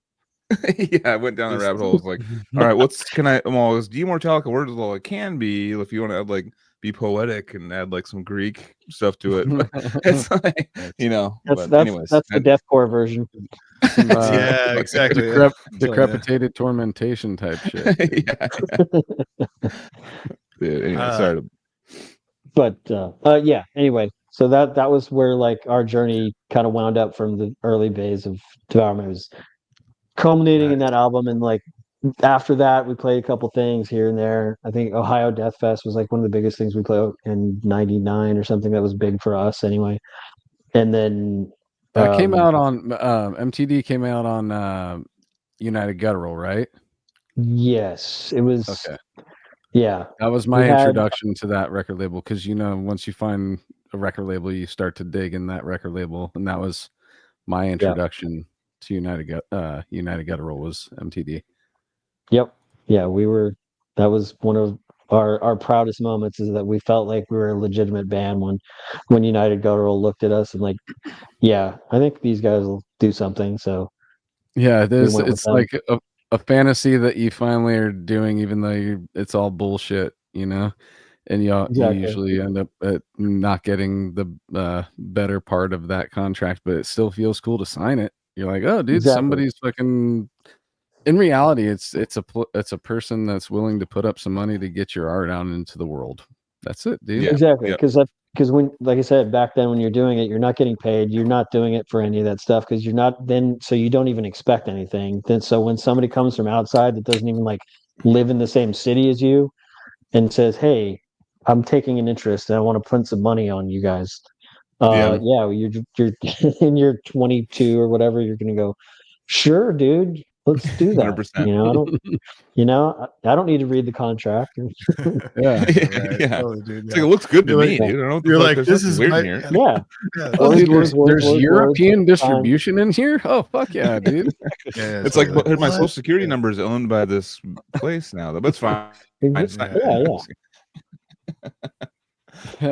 funny. That's definitely. It really is. I mean, nowadays it must be so different now. Like as far as like the new contracts that are coming out because of obviously physical media basically being, like LPs, records, I mean, vinyl. It's not like CD players are kind of like becoming extinct unless you have like older car or something, and most computers haven't had them for a long time. It's like I wonder what the contracts look like if someone was getting signed tomorrow. Like what does that contract look like? Is it just like Spotify is Apple Music, Spotify. Yeah, it's like it's like you can sell some like 0.05 shoes. So do you guys have the shoe design you like? That's a really good point, dude. Yeah, like here I am. CDs, here I am always saying, dude, I still love physical media as I'm driving a truck that currently is holding 5 of my CDs hostage because I can't play them and I can't fucking get them out either, dude. I looked at a fucking YouTube video on how to do it. It's gonna take so fucking long, and it's so tedious, like small little screws and shit, and then I gotta move this over here to get this out of there, and then streaming starting to sound really good. I know, right? Try extracting a mini DVD out of a Mac laptop where the CD drive is donezo, and it's a little mini DVD inside the smaller. I got it out though, and it was like a family video shit. Like I was like, Dude, I got just rip out it when I open was- at that point. I just rip The it open. I little break three- it. like Fucking, The little It's 3-inch not- discs. I had to like take dude, it's insane. But I got at that it point, I'm like, who the fuck's using CD players anymore? I'm just gonna rip this Yeah. fucker out. Like, it's not like I'm gonna resell it or I'm gonna save any money by breaking it. So yeah, for I me, still love my CDs. CDs. But that is a crazy concept that it's like record labels like we're gonna sell this thing. It's like, yeah, but CDs, dude, no one like plays like so what? yeah, like Clothes, vinyls, maybe yeah, make different merch ideas. vinyl- Probably would be my good. Pretty much it. yeah. I thought 'Cause, like, even when I see like zip royalty drive. stuff or whatever, it's just like it's bullshit miscellaneous streaming and then vinyls, Yeah, specialty yeah, yeah. vinyl, blood vinyl, all the whatever. But That's like pretty much it. not everybody is the vinyl person. Like I'm not a vinyl. I mean, I'm I not. have, yeah, I just frame them or like put them up or Yeah. like Yeah, I they're don't- pictures to me. I don't I got a listen to picture of them. the band. I know. Yeah, I don't I listen just to it. I put on Apple Music or whatever and listen to it. Yeah. Like As you Just look stare at at your the record. vinyl. as Lost staring at your vinyl. audio. Yeah, like look at the vinyl and I listen to it on like Bro, I'm still old It's school. I'm lost- respected. Yeah. There's respect. yeah, no.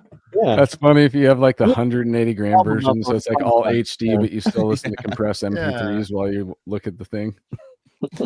Yeah, I mean, you can stream like FLAC files. You can stream the whatever those high level streaming services are. But I mean, for the most part, if you're streaming, if you set it to lossless, like you're getting CD quality, right? Like pretty Mhm. much. Yeah, pretty So much. that's kind of like Yeah. I think the digital part is it's like analog versus digital, right? So it's like if it's digital, Mhm. digital has now become like basically like that doesn't have to be on a physical form. Like it's digital anyways, like so like a CD, like Still digital.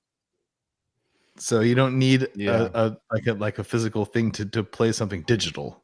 Yeah. Like No. but Yeah. vinyl's like the only other thing. And vinyl is awesome. I love records and vinyl and analog, like It's obviously. I Yeah. just have to say Yeah. that it's all about just having it and then opening That's it why you and stare reading at the it. liner That's notes. why you and stared at while you're look at the listening to a thanks digital list. stream. Exactly. It's the experience. Yeah. Yeah. Yeah, of course, dude, of course. But Anthony's like a rare form. He like collects vinyls, like he collects CDs like people collect vinyls. Yeah, I do have a lot. I started in So- like 6th grade, dude, and I just never. Well, I Yeah. definitely slowed down in recent times. The last time I bought one was at the Imperial Triumphant show. I bought a shirt and one of their new albums, which I don't even want to open, even though it's just Yeah, a don't open CD. it. It's like an Because action it's a figure. cigarette box. It's actually pretty I'm sick. enjoying It's it. got like Yeah. got like the Surgeon General fucking sticker Yeah, I on it and all mean, that to be shit. honest, like Anthony's actually on it because I'm buying these humongous fucking real estate wasters for like, and I'm not listening to the actual physical media. I'm just streaming it, and like he's buying the little tiny ones that you can put like a bunch in Yeah, the spot.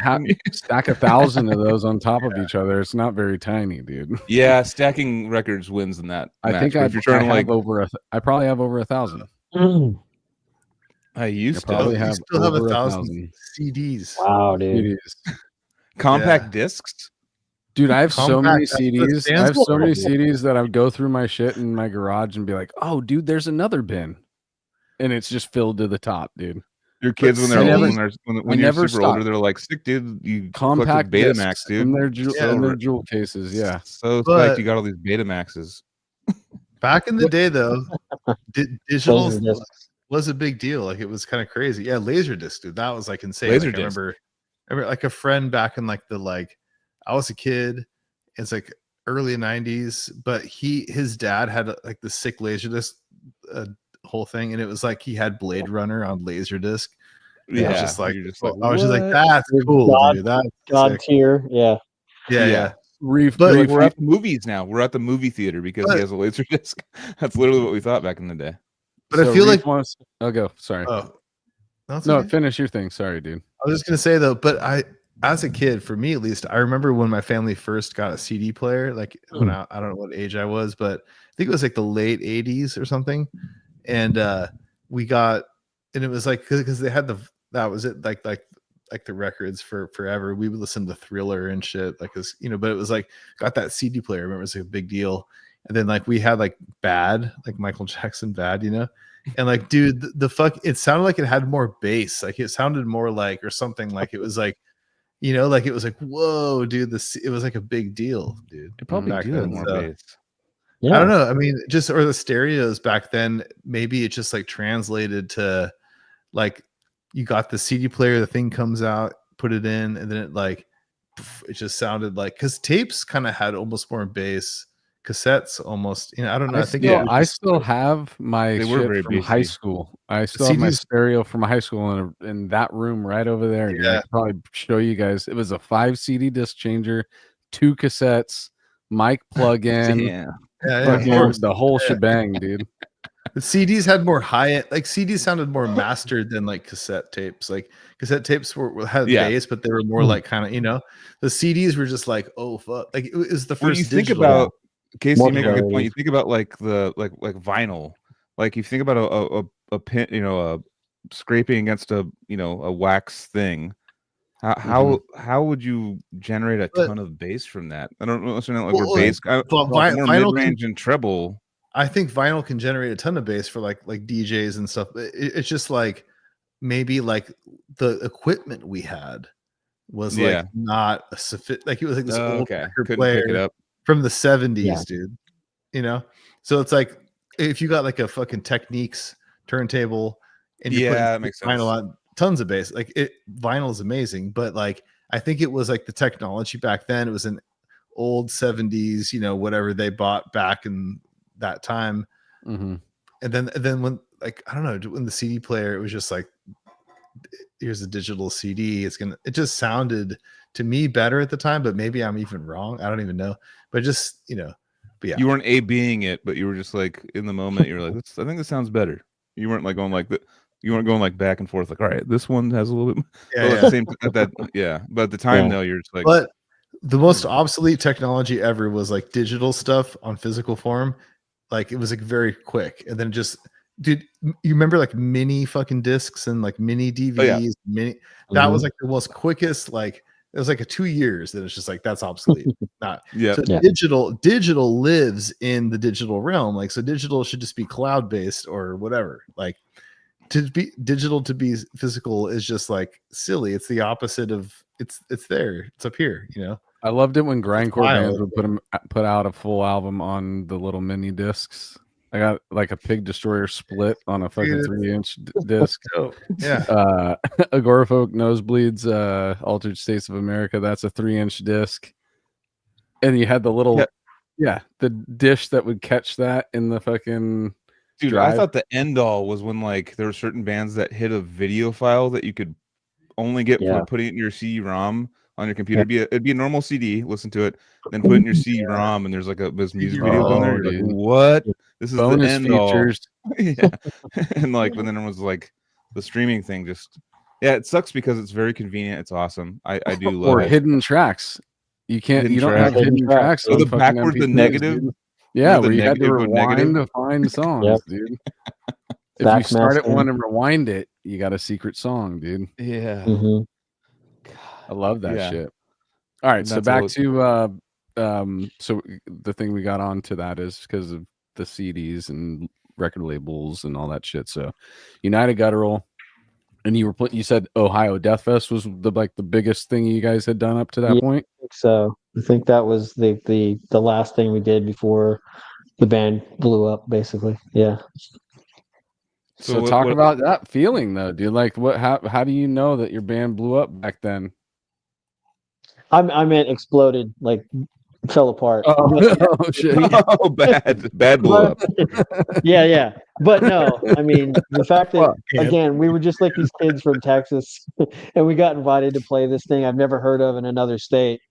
That somebody told me about that other bands I've heard of are playing. Was like, oh, we've made it. You know, we were signed. We did everything I wanted to do. We made a record. We got invited to play shows with these bands that I like. I think I'm good. We're done. So we did everything we set out to do. And like the other thing was like, the two biggest influences when I started Devourment were probably were Dying Fetus, early Dying Fetus, and Pyrexia and Cryptopsy, and like mashing some of that stuff together from those early records from them. And like I don't even remember how it happened, but like I said, the tape trading, the email, and then the magazine stuff is like the only way bands like communicated from different states back then, pre-internet. So like somehow like I think it was MTD or Impaled got into the hands of John. I think it's John Levasseur, the guitar player from Cryptopsy at the time, and he wrote me a letter, like saying how he thought it was what we were doing was awesome and unique and different. And I was just like, that was it. I could retire from music at that point because like my favorite band ever wrote me a letter saying that he liked my band, and I was like, what the shit. I'm done, dude. Roll me up. Quit while you're ahead. What's that? I said quit while you're ahead. Exactly. That's pretty much it. I'm like, what else am I going to do? Like, so, and we made the right, and of course, like, again, everything is about the music for us and for me. And so the fact that we got a record that I was really proud of and that accomplished all the stuff we felt like we wanted to do, of like, making catchy, well-structured songs in the most extreme and heaviest possible way we could aesthetically make them sound.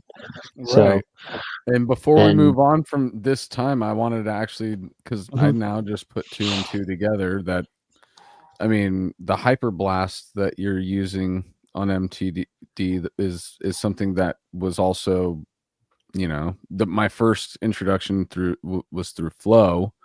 And then finding, some other Czech bands that also play like similar sounding snare as you, like the really pingy brass sound or whatever.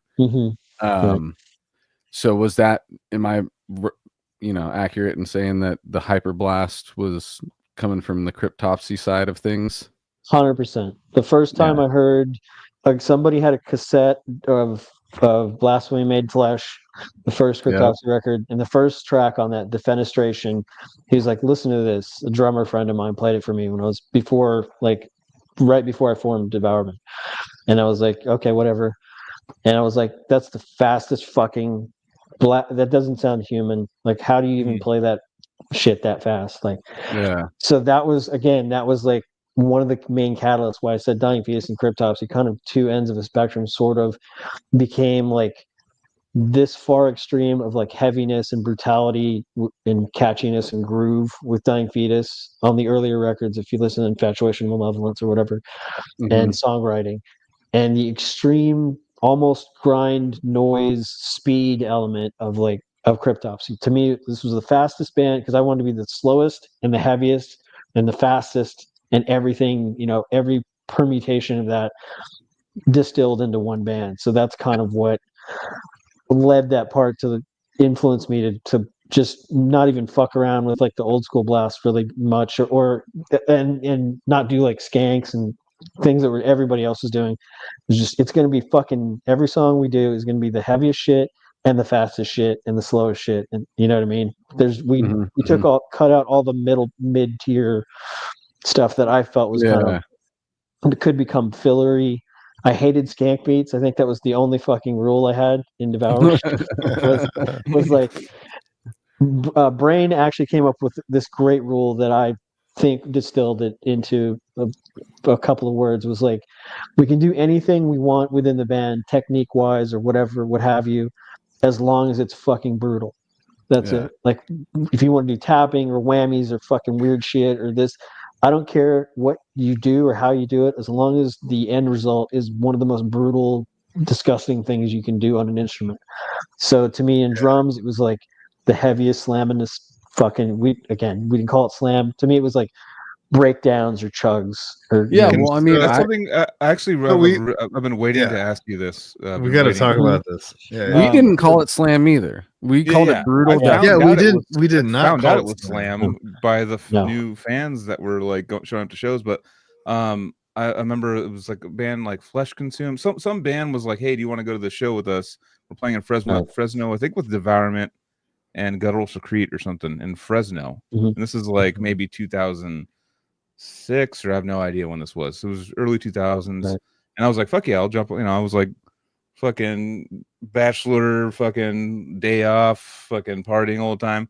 I'm like, fuck yeah, I'll jump in a van with a band and go go do the thing. And we went down there, and I remember going like, cool, this is sick, and they played, and I was like, fuck yeah, it was sick. And then I think it was like Guttural played, and there was like this dude behind. I told this a few times on this podcast, but there was a guy behind me doing this, and he was like kind of humping me a little bit. And I was like, I don't think it was like on purpose, but he was like, his hips were involved. You know, would you say he was trying to gutturally secrete on your back? No, he had loose hips, dude. His hips were just kind of going back and forth a little too much. They had a big radius or whatever you want to call that. But I was going like, and then when certain breakdowns would hit, everyone started doing this. And this is like 2004, 6, 7, 8, 9. I have no idea. And I was like, what the fuck is going on? I was completely confused. I'm like, this is like a death metal show. Like, what's like? I didn't have slam. I was like, Devourment's like brutal death metal. This is like all brutal death metal. I had no idea. And you probably know that who was there? It's an old friend of mine, Rena. Yeah. So she was like kind of explaining like slam and stuff to me, and like now it's called slam or something. I was like, I've never heard of this. I'm at a death metal show. There's a new genre that I'm just getting explained to me. I was like Mr. Elitist. Missed a genre. I was like, dude, there's a genre. I don't even fucking. I was like, I mean, elitist in my own head. I wasn't a dick about it, but I was like trying to find always the that new makes thing it into the clip, dude. What you froze right when you said Mr. Elitist. Glitched out. Oh yeah. Well, I'm in the mountains, so it's gonna freeze a lot. But yeah, that was I remember like not understanding what that was and just being like, is there, you know, and having to kind of like wait for it to kind of unveil itself more. But can you just like, for you, the term slam, when did you first hear it? Because obviously you guys are the forefathers of this genre. I would say that like when that was used, it was like Devourment's the Black Sabbath of this. And then, you know, it's like, so like, and whether you liked it or not, I don't know if you did or didn't, but I just want to know your reality and coming online into that. Yeah, like I said, we always considered ourselves, you know, genres. We come up with names, right? The death metal, and then I guess we started calling like bands like Cannibal and Suffo brutal death metal or whatever. Since we were trying to like push that even farther as far as that could go, we were trying to coin the term ultra brutal death metal to call ourselves that. I do remember this.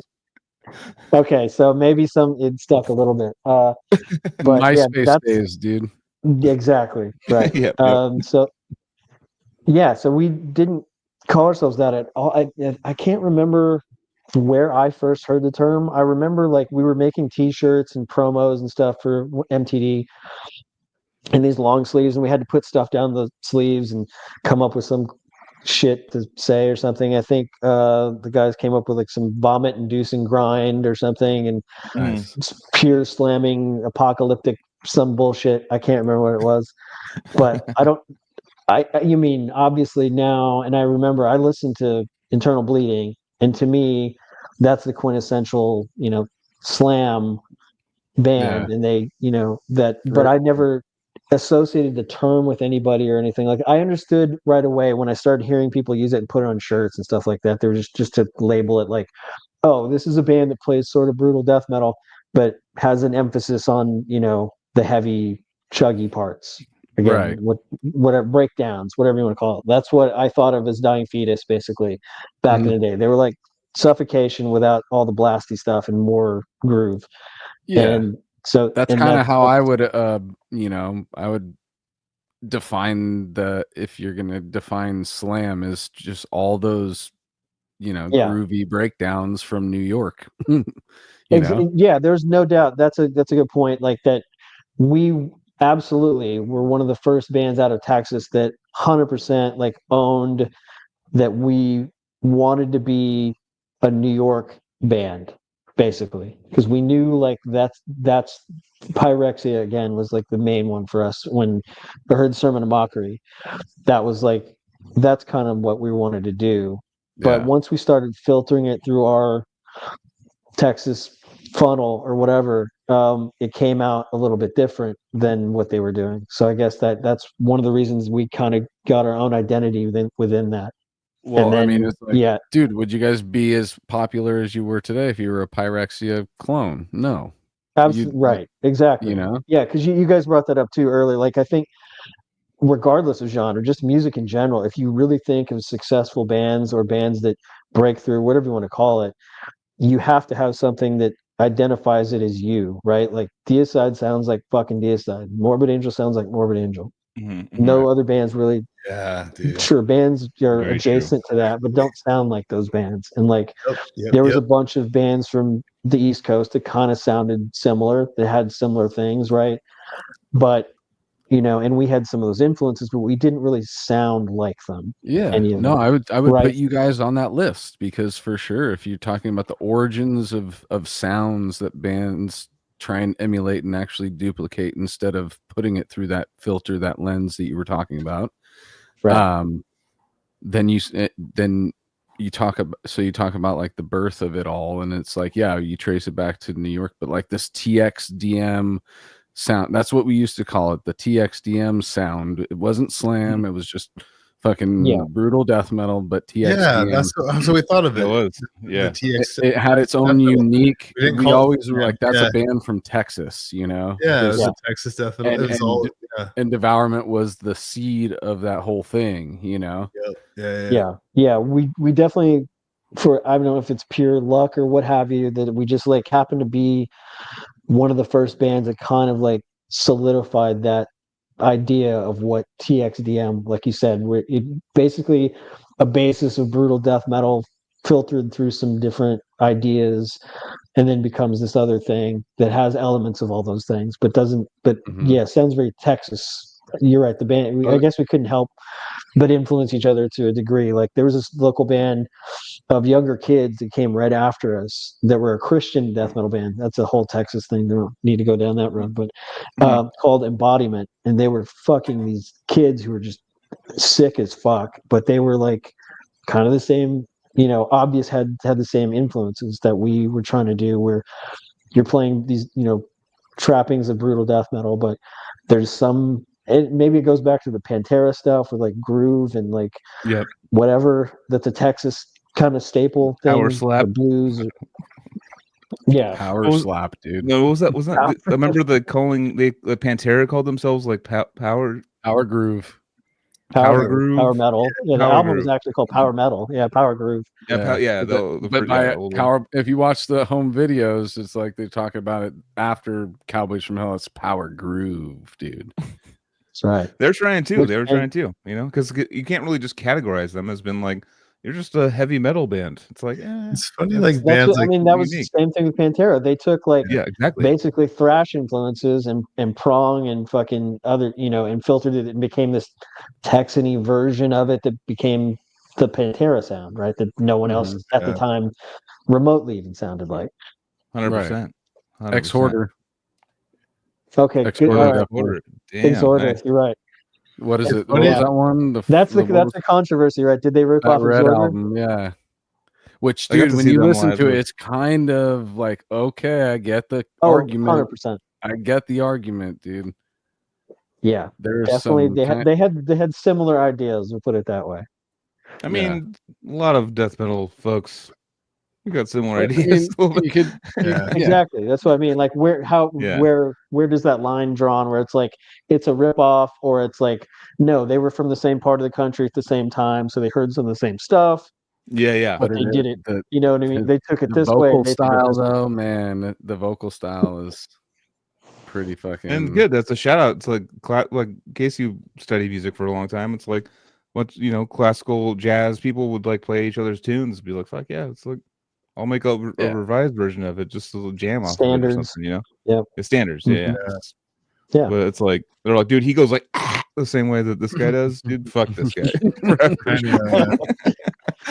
we're not talking about it. We're talking about a Phil Anselmo, Yeah. Oh, I'm missing the point. No, the Exhorder comparison. That's what I'm talking about. It's not just Except like Phil could actually sing. The Exhorder guy couldn't really. Yeah, he just did the hard part.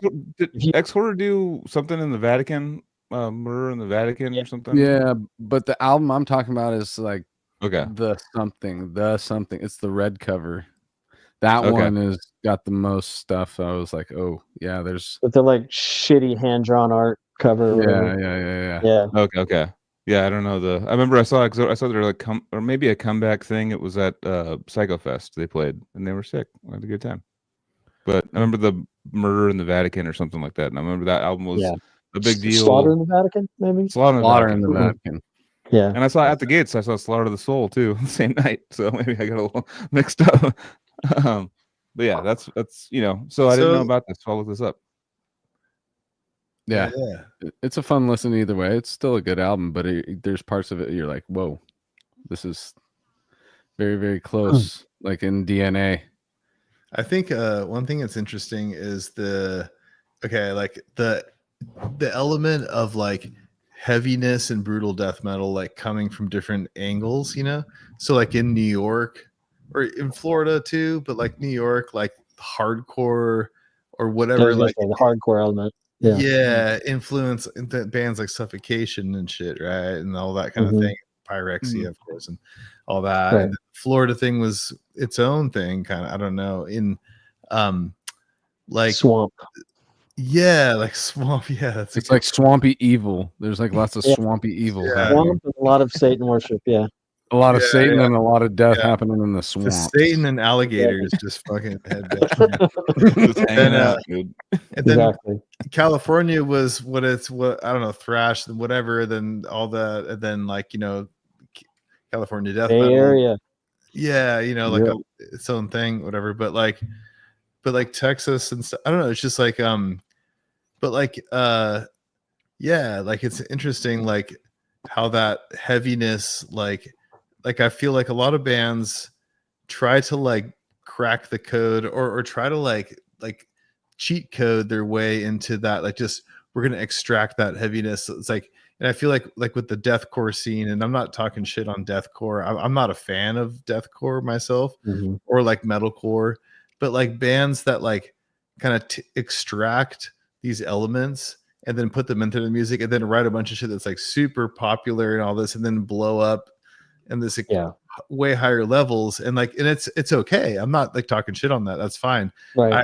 I don't have any problem with someone getting really popular with their music, whatever. It's all good. Right. But I feel like you go back to these origins of where this heavy shit came from and stuff, and you're like, oh, interesting. Like, and so like, I don't know, like I kind of feel like but a band like Devourment is like, to me, like a pure source of that, like TXDM that we're talking about, or that like, and then whatever now is slam, and like slam is not like a bad term, but it's like a new term in a way. It's like even bands like Defeated Sanity, and they're just like, slam. They just throw it out there like slam. It's no big deal. Remember technical death metal? People were going like, I don't want to be called tech death. They're like, fuck tech death. They were like, it wasn't technical death metal anymore. It was tech death. That was like, I mean, Odious called ourselves progressive death metal before tech death was a thing. There you go. Technical, it's just like, that's us trying to. These labels are silly. I have to. That even sounds embarrassing. Like just thinking about that too. Oh,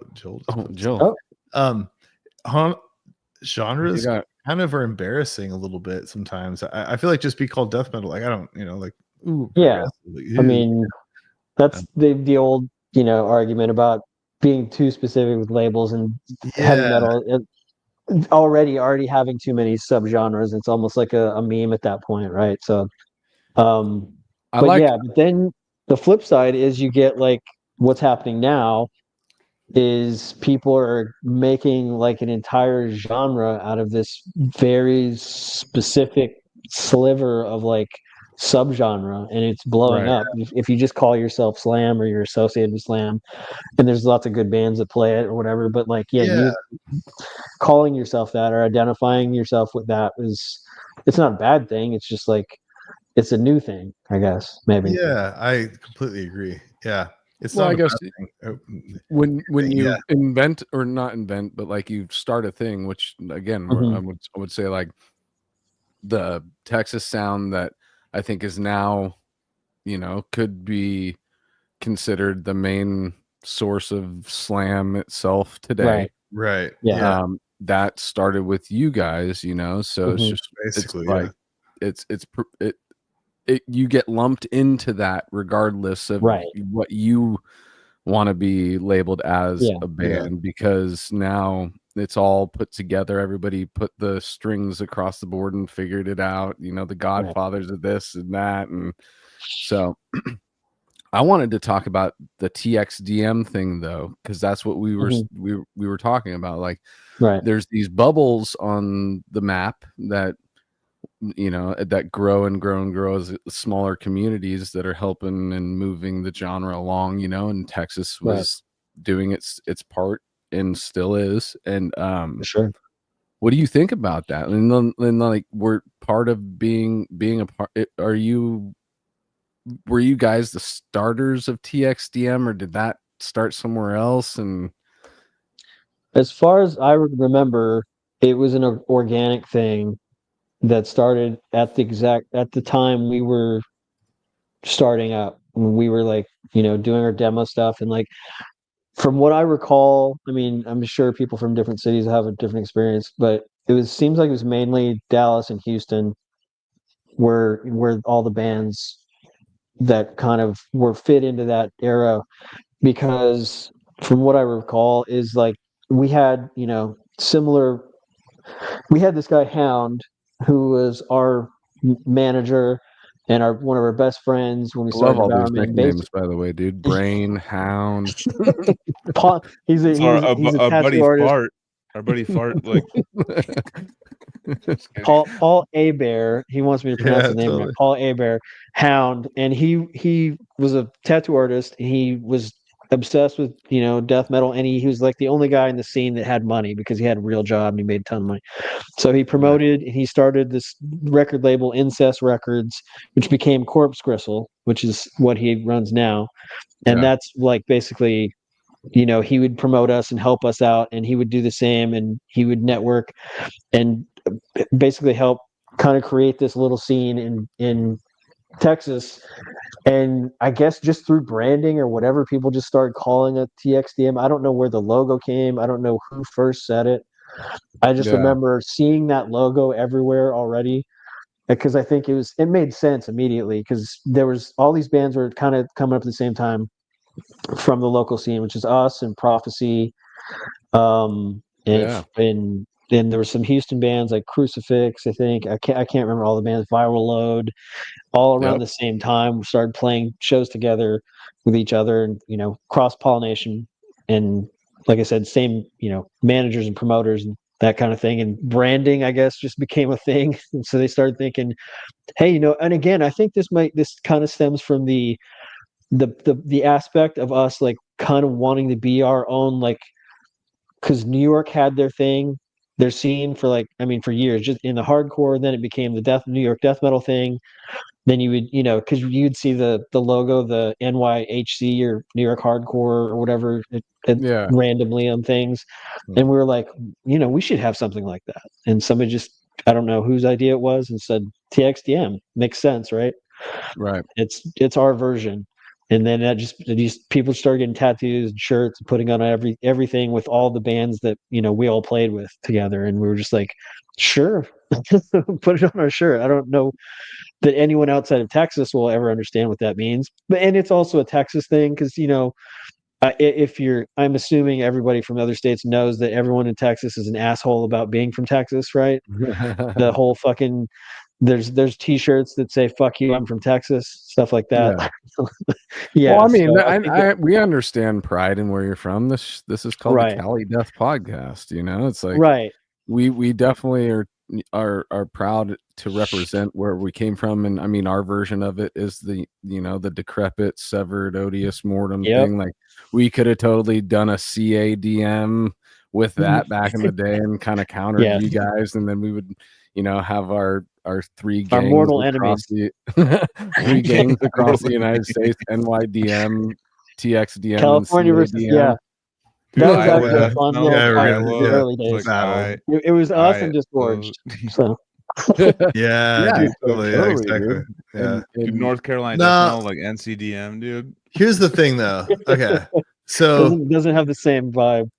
but we can we can drive to Texas. Like, I mean, we're like, I mean, okay, it's 26 at least in hours San away. Diego, I know, but like we're closer than like driving from New York to Texas, right? You gotta be. Dude. Well, Texas has always been like a nice checkpoint for us to get across the states. Yeah, too, but we're like our own country. We're so fucking big and so far away from everybody on the coast, right? I'm very New York aware has the entire East Coast hardcore. Yeah. And California, you guys got Pacific Northwest all the way down to fucking, everything else.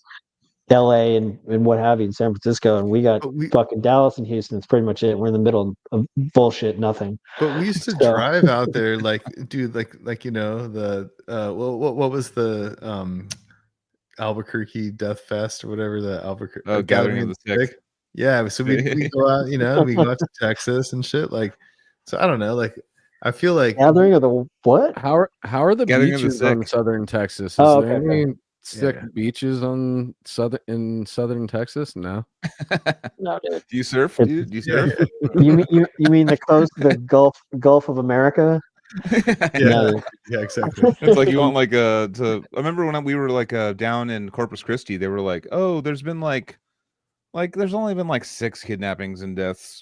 Yeah, like right at that borderline. Only and they were like, especially you guys from Cali, you're fucking spoiled for beaches and mountains and shit. We got the shittiest fucking beach coast with the fucking Houston, and Corpus is trash, and it's not worth it, dude.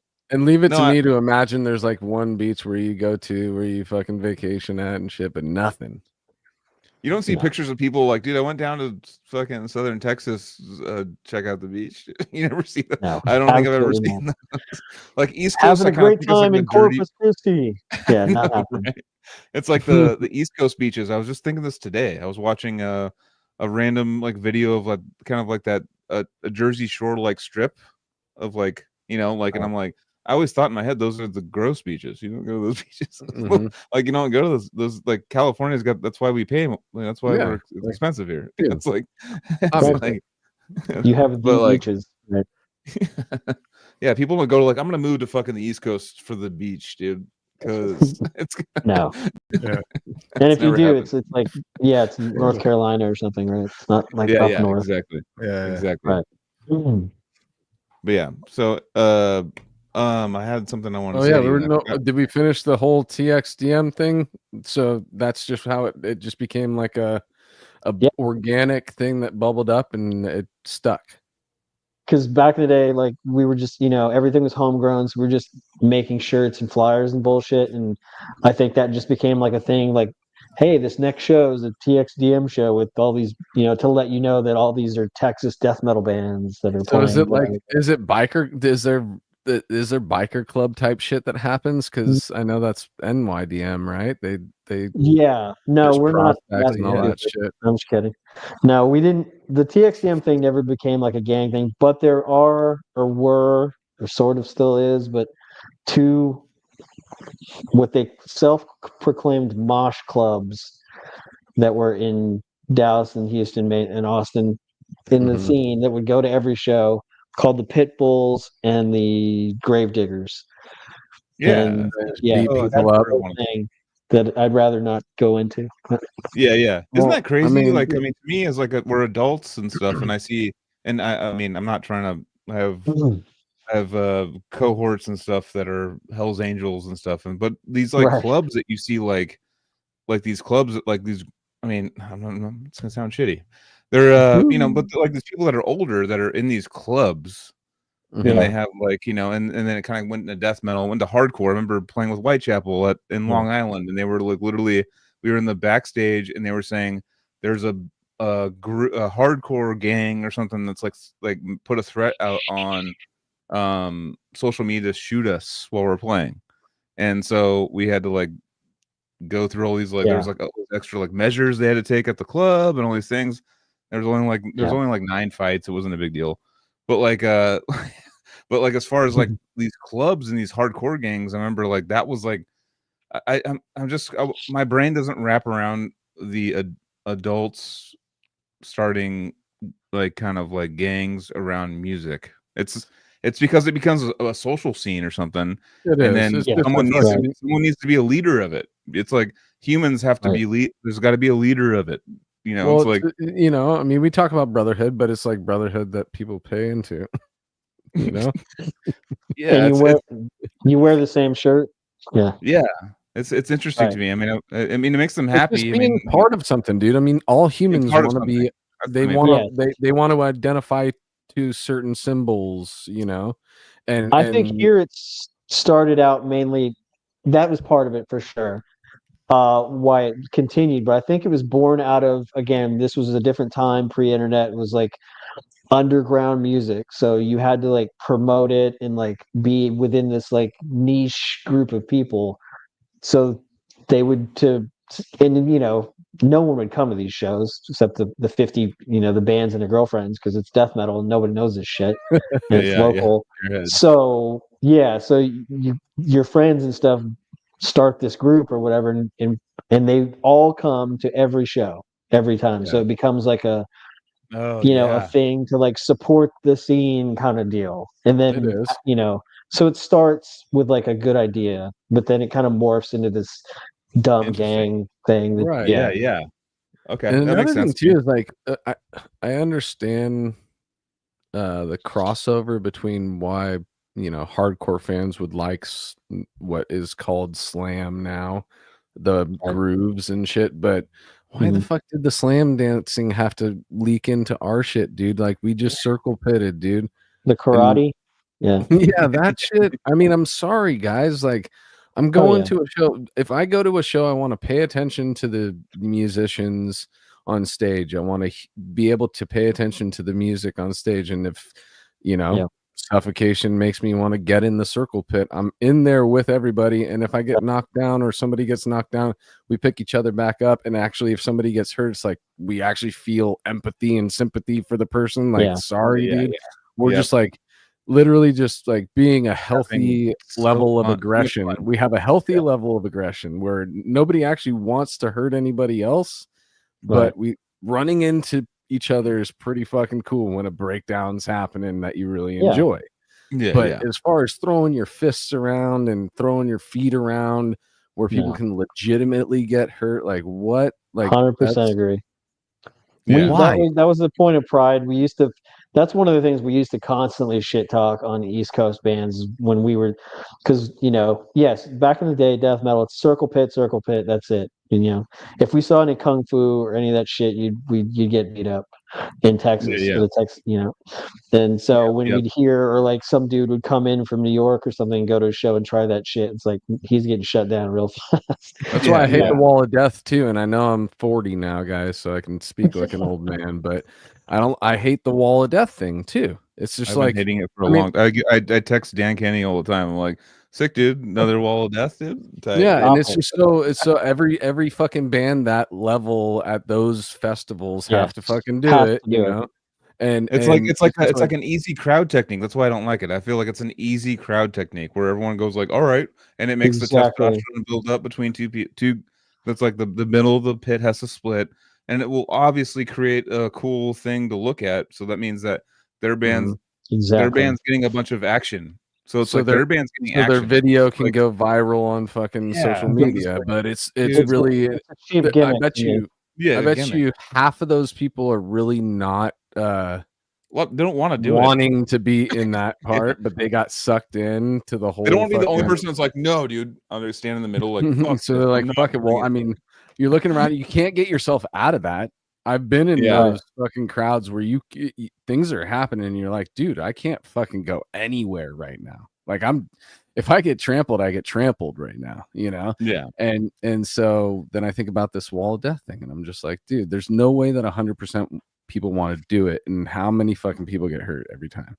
I mean, the other day, look at Cannibal Corpse the other day was awesome. So now there's a new trend. A fucking couple had a marriage ceremony in the middle. Oh god, I saw that, dude. In the middle, it's like that. Do that. I mean, just do something different. You don't have to like in the pit. And I bet you everybody that was in the pit made sure that they had enough space to make that happen because everybody fucking actually cares about everybody else at a fucking death metal show. I know. Right. Yeah. I mean, it's like. That to me that's funny. Like that's cool. That's different. Don't start doing that on the regular. But I'm saying, like, you know, they did a every thing cannibal like, show.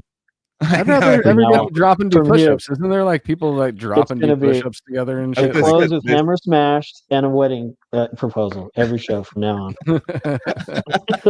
That's like harder than any kung fu movie could ever do, dude. So, I mean, I would appreciate a wedding proposal rather than like some guy like spin like the amount of ego that I see those guys have in there. I'm just like, they're like, me, check out me, I'm gonna spin and I do all these like moves and there's one like the best is like when there's one guy and there's a circle because it's kind of like someone's kind of created the circle and there's one guy that's like, dude, I'm the sickest at swinging my arms. I don't know if you know, dude. In this scene, I'm the fastest arm swinger. So I'm just like the black belt of moshing. Yeah, exactly. It's crazy. Yeah, I mean, so reiterating back into slam and stuff. So, I had to take a piss kind of in the middle of that. But as far as the slam and like touring with Dying Fetus and stuff, I've done Summer Slaughters with Dying Fetus where they have, Born of Osiris, Winds of Plague, Suffocation, Necrophagus, Dying Fetus, and Dying Fetus was just like, cool, dude. We'll take all the merch money because everyone here is going to be down with us. And I was always just like, hanging out with them every time. I'm like, dude, you guys are crushing. Like this whole fest is like, you guys are number one. You guys are maybe the third band down from the top, and you guys are taking all the money because they have respect in the death metal community, and they have like the respect of the kind of deathcore breakdown community. So like, just mopping, like just they're the first crossover brutal death metal band. Exactly, and good for them. They deserve 100%. All that shit. They deserve all that. Absolutely. Shit. Yeah, I love that. The fact that the band just Dying Fetus that I knew, pre-Devourment is like one of the biggest draws on festivals now. I was like, are you fucking kidding me? That's insane. Yeah, they're not it's not a Dying Fetus song. It's like like they didn't do any of that stuff, but they still remain relevant because they've influenced so many people that it's like, give them their and fucking they just kept flower grinding and grinding. Yeah, 100%. I'm a little younger, so Destroy the Opposition was my first introduction, dude. And man, was that O2? Popping that CD in, and that album starts, dude. Yeah. In my transition from like the new metal to the death metal shit, it was so perfect, dude. Yeah. It's like good songwriting again. Yep. Totally, heavy, brutal, but like you can hum a fucking riff from them. And then hearing his vocals too, it was there was a tier of guttural vocalists that you had. And there's John Gallagher, and it's him. Yeah, yeah. I remember being I always talk about that, like being so terrified to meet him, just like on tour with him, like, fuck, there he is, dude.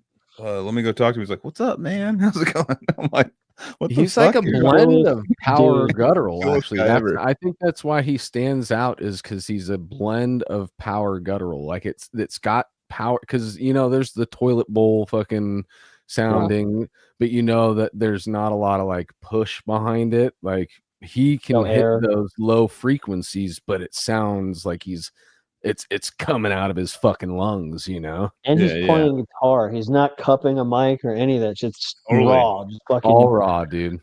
The first time I saw Fetus live was like 96 or something. I was like, saw him, and that was, to me, Gallagher was God. That was it. It was fucking the lowest fucking death metal vocals I ever heard from a guy who's playing all the riffs and not even fucking with the mic. Everybody, back in the day, everyone was cupping the mic and doing shit like that. Mm-hmm. And he's just like destroying everybody, just fucking just he walking found this way to like he like went under the mic. It was like kind of like he had this like cool way of like getting like a cup without, not a cup, but like the bass through the mic while going under it kind of. And I was like, all right, this guy knows what the fuck he's doing. And also too, like their amps, everything they did back in the day was just like so influential. Like that was pretty much, because also too, you look at the bands like that, and you love Cryptopsy, you love all these crazy bands with the fastest riffs and Origin, and we like that's what we all loved. But then we'd like go see it live, and it was just like you can understand why someone that didn't know all the songs that we knew were kind of like, all right, like it's not like why would I mosh to this? It's just like noise, there's kind of too much tension, not enough release, and and then like hearing those breakdowns, gives breakdown, you a nice hefty amount of release from that tension. Yep. And they're they one of can the grind, few bands dude. that emphasizes songwriting and hooks, which is another thing that most death metal bands didn't do. And I think Cannibal is one of the few other bands that mentions the importance of like hooks in songs, whether it be a vocal hook, a melody hook, a riff, whatever. Like you said, you can hum Dying Fetus riff. You can, you remember parts. I can, like you said, or somebody who doesn't even listen, has never heard that band before, doesn't even listen to this genre of music. Those are the ones, and they'll listen to a Dying Fetus song, and they'll go, okay, there's something they can get out of that, right? They can connect to that they probably couldn't with like any other brutal death metal band necessarily, but 100%. Because those things are present in Dying Fetus that aren't in most other bands. That's why they one of the reasons they excelled, I think.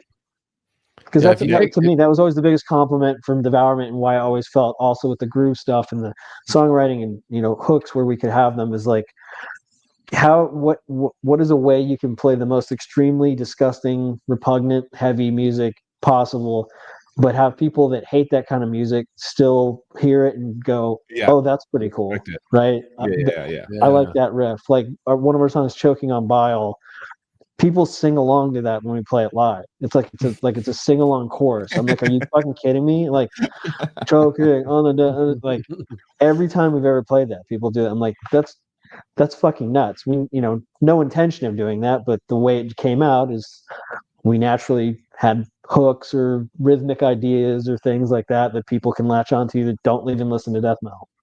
So I think there was enough to get somebody to read your lyrics. Yeah, you guys filled in for. I remember. I'll never forget this. It's one of the funniest times on tour with Black Dahlia. But back in like it was a Majewski era. I think it was kind of like your break between the band. Yeah. Like Casey got like super sick, like gnarly flu, like was like dying, and had to fly back to go to the hospital kind of thing. And Black Dahlia called up Majewski or someone, and you guys filled in for the Dallas show. And I remember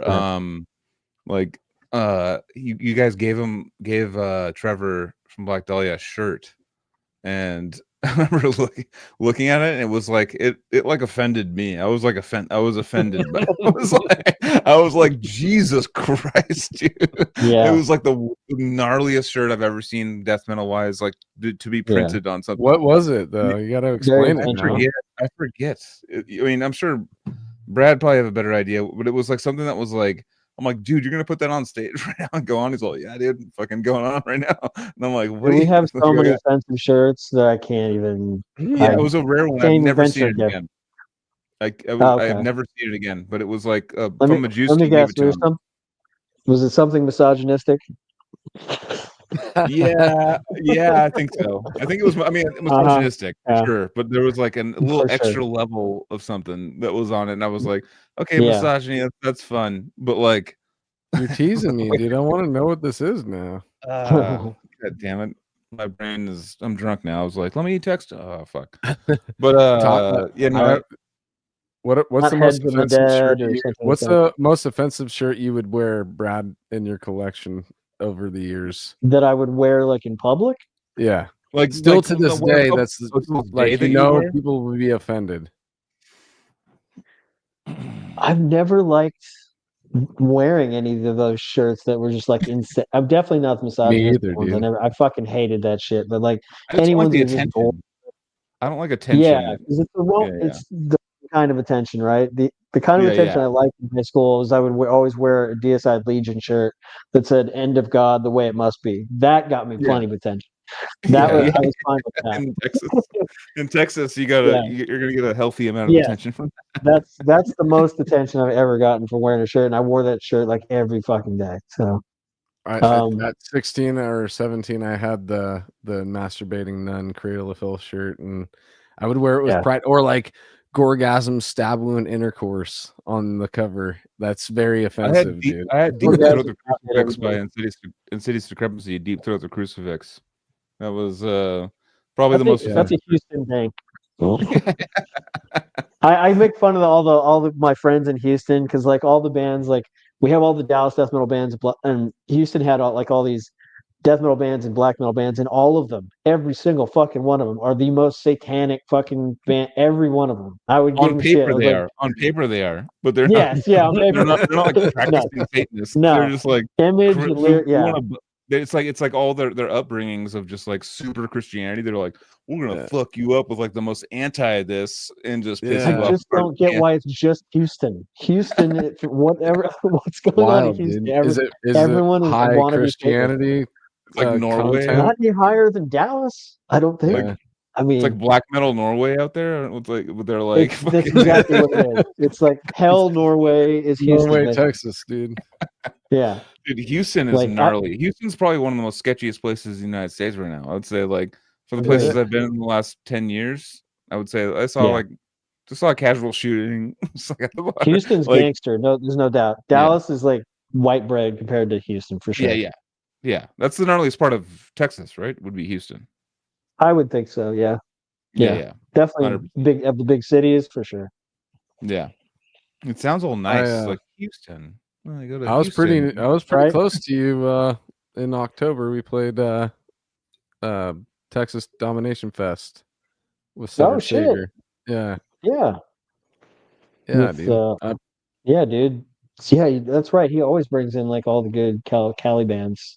Totally, dude. I think there was a handful of Cali bands. I think all 3 days it was at least 2. I think, which is awesome, dude. I mean, but that area was where we were at. I mean, I was in a Motel 6 with on the level of the people that lived there. Oh yeah, across the hallway from us, literally a woman had like Halloween or Thanksgiving decorations or some shit on her front door. Everybody had a dog. No venue that plays death metal in Texas is not in the shittiest part of town. But there was a dope fucking breakfast spot. It was called Denny's Old West Cafe. No, dude, it was in this shop. It wasn't a little like shopping strip, but it was called Old West Cafe or something, dude. And we ate there every morning, and it fucking every time it was legit. So if you're ever in Dallas Fort Worth area, that's where I would go for breakfast. Oh, you and Guttural linked up while Devourment was playing? Me and Anthony. Oh yeah, dude. Guttural.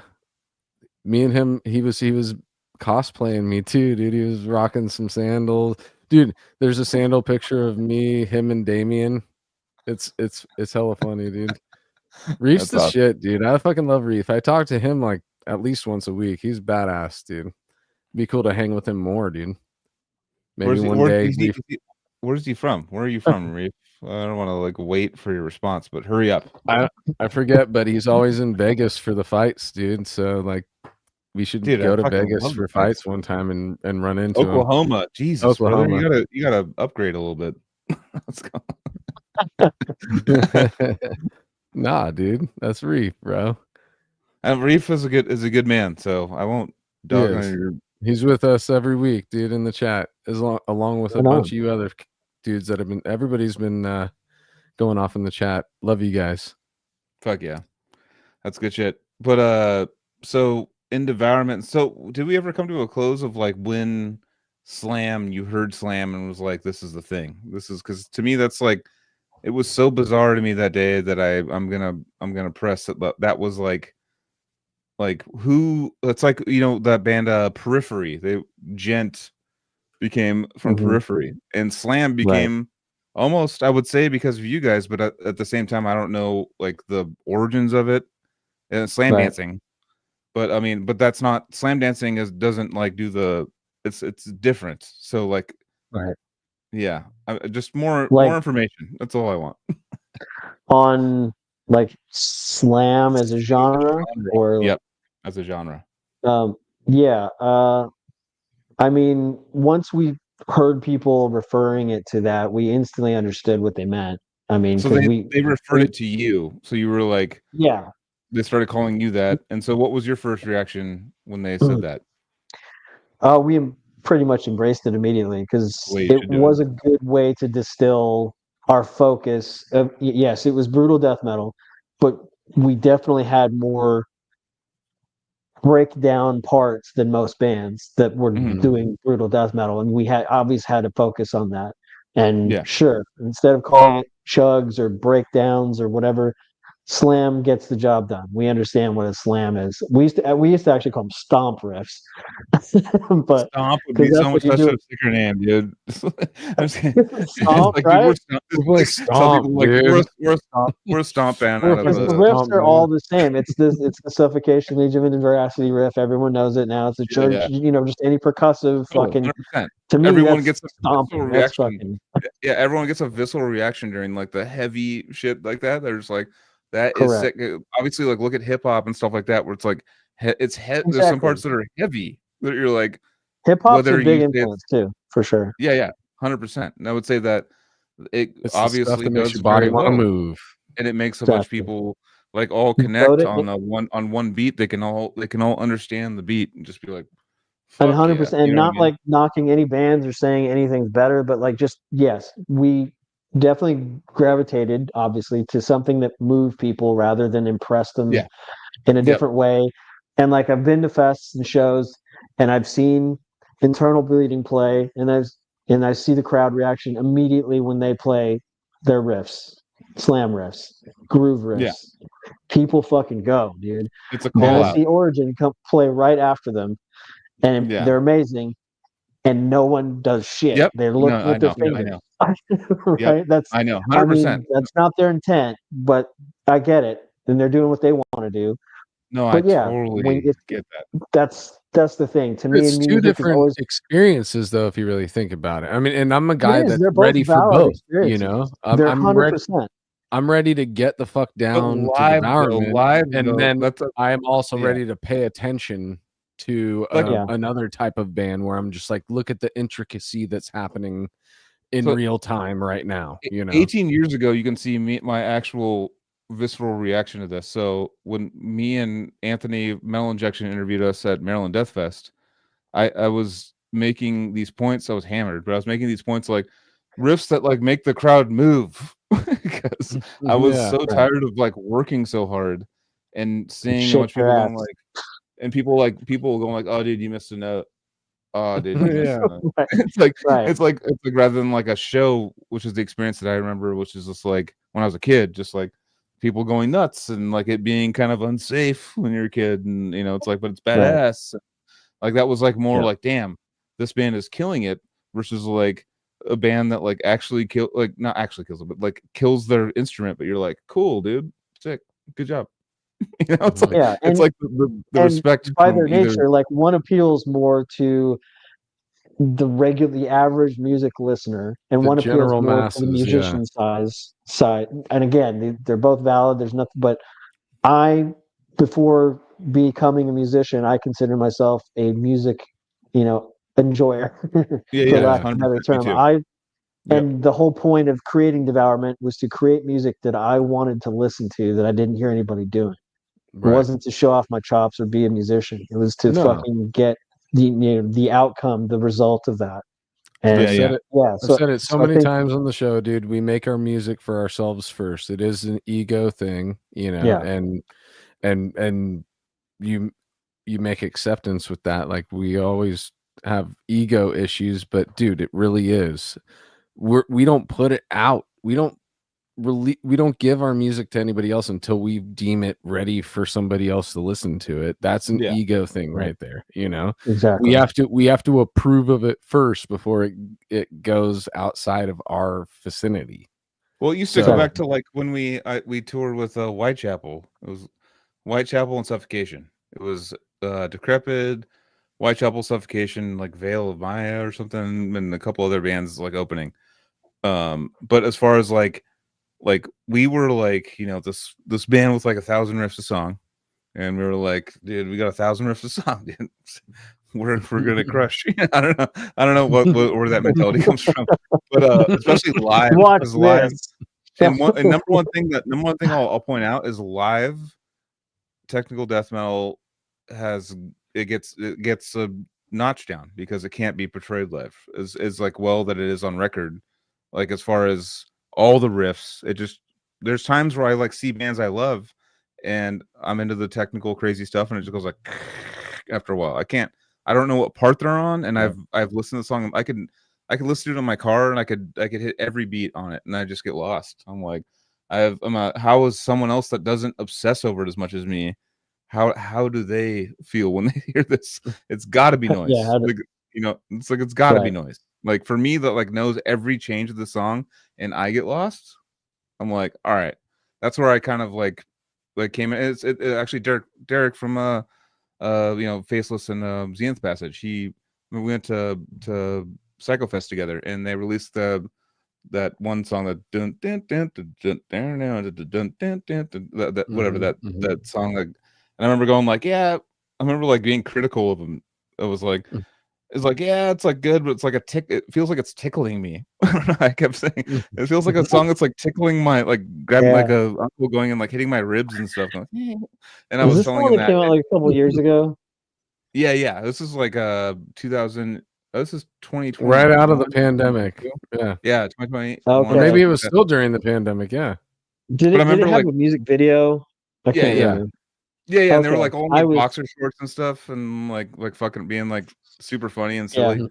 Yeah. But like the thing is though, like I remember like having that honest feedback to him, and then I saw them live, and then I saw Surruption live, and I was like, because they're kind of like in the same genre, and I was like, that's a slam thing. That the whole audience understands what you're doing. Actually, this is the best live music for death metal. Like, for death metal, what you're doing is the sickest thing I've seen for death metal. And what Slam's doing is the most crowd pleasing. Like, we can all do this together, and just like we could all headbang like a fucking Metallica concert from the 90s. You know what I mean? Like we could all do that together. And I was like, sorry about that. You're right. That was the groove will always get you in the loins, dude. That's the stuff that gets you in the bones, dude. The involuntary movements, your body moves without you realize that you're moving it because it's in you, dude. It literally penetrates into your. But if you can't portray it, but that's what I'm saying, alive with like any kind of crazy technical death metal, the sound isn't there. The sound quality or the sound guy isn't there that can make it all hit you at the right time, because it starts to go too fast when there's so many frequencies bouncing that it just turns into white noise. Because we didn't realize how pretentious we were being, where it was just like, dude, blast beats and fucking digga riffs and solos, dude, just fucking all of it just shred in our face, just melt the face off, and yes, we waited for our release. The release would happen, but and then as I've gotten older, I still love all that stuff, but the groove gets me more, dude. I like to listen to the rhythm section of a band more than any else. Like if every tech band had two Mike Gilberts, then it would sound amazing. But that's not a thing that happens, for techno bands. It's like for like two people to be like locked in, because if you're doing like a lot of fast riffs, it's gonna get lost in the ether, because the second that you guys are a little off, it has to bounce through the room. Like it's gonna just sound like white. That's what I was joking about earlier, talking about like we need to have like silent discos with technical death metal. With like, everyone has to have headphones on, listening to the mix. I mean, that might be the best listening experience for that. I've been saying that for 3 or 4 years. That's the only way I think tech death becomes like a huge. If it got big in like big rooms, that would be the only way that people could listen to it and be like coherently understand what's going on.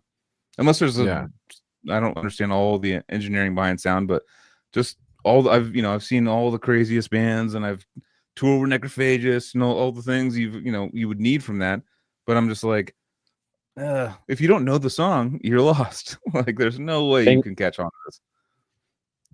Yeah, and that's why I keep going back to the songwriting hooks, uniqueness, and even within that, like, even though we had a focus on that, again, why I would call ourselves, I always still, even after the Slam label or whatever, that's cool, but I always would say I think we're brutal death metal because we don't do this one thing. There are bands that call themselves Slam, and that is all they do, and that's kind of their thing, right?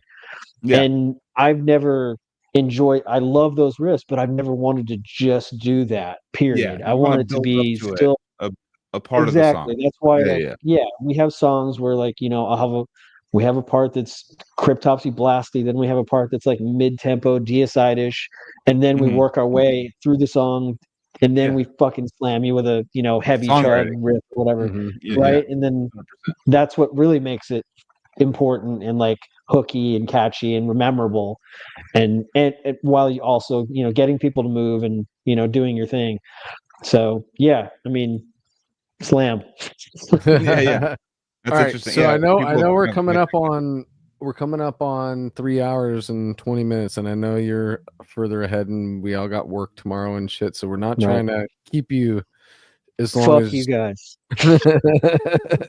But actually, you know what? I have a thing I want to say real quick. Right, I'm go gonna for it real quick. A psychological profile on you real quick, because I feel like we're similar. I feel like we're similar. Okay, noticing not my background to your back, but I'm okay. So you have a really nice background in where you're living. So I'm guessing that you are in some sort of software development or something like that. Yeah. Yeah. I'm a software engineer at Bank of America. Yeah. Shut the fuck up. Casey mentioned you were going to probably bring it up at some point. You're an IT or? Yeah, I'm an IT. But now I'm surrounded by fucking IT guys, dude. I was messaging Casey before this, and I pretended like I was going to say that for the first time, like I didn't already do my. Joel needs to flush his DNS right now. I IT cars. What's funny though, my grandfather though, the cool thing that you bring that up, Brad. My grandfather helped write some of the first banking programs for Bank of America back in like the 70s, 80s or something like that. 70s. He worked on like and he worked on like the first Cray computers and stuff, and he was like just made his career at Bank of America doing that stuff. But yeah, that's cool. That's very cool. Fuck, nerd out and chill out. It's and good work. You can find it. Stuff. Yeah, totally. 100%, exactly. 100%. Yeah. I'm trying to have the best of both worlds. So that's awesome. That's cool. How's your work with you playing shows and traveling? That's the trade-off, right? So I do, since I have a career. Yeah, you know, that's another reason Devourment doesn't tour 6 months out of the year, because I can't, and like, you know, I'm not the only one that can't in the band, but yeah, I'm definitely a part of that. So we have to be kind of choosy and pick what we can do and that kind of thing for tours. So, but we still get good opportunities, and it hurts to turn them down sometimes. 100%. At the same time, though, it hurts to lose that kitchen bar, like marble kitchen bar behind you. Exactly. Yeah, nice. Like that, nice. The tour or the kitchen bar. I'm going to be at the kitchen bar a lot more than I'm going to be on the road with Whitechapel. Exactly. It's going to be so many like fun times just hanging out there, eating food, just hanging out. Like rather than being like in some fucking shithole bar and like you know, Kansas being like, sick dude, this bar sucks.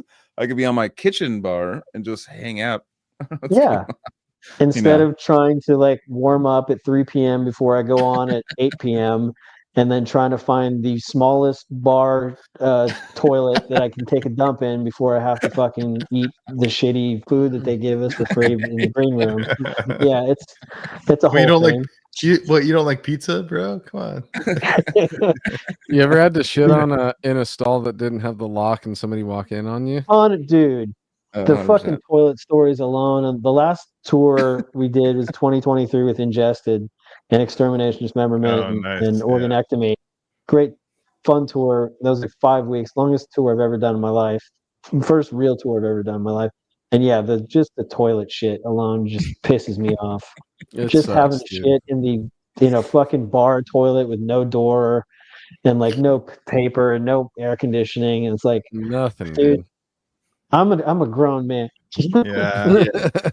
Well, you got sweaty swamp ass because you probably haven't showered in like 3 or 4 days.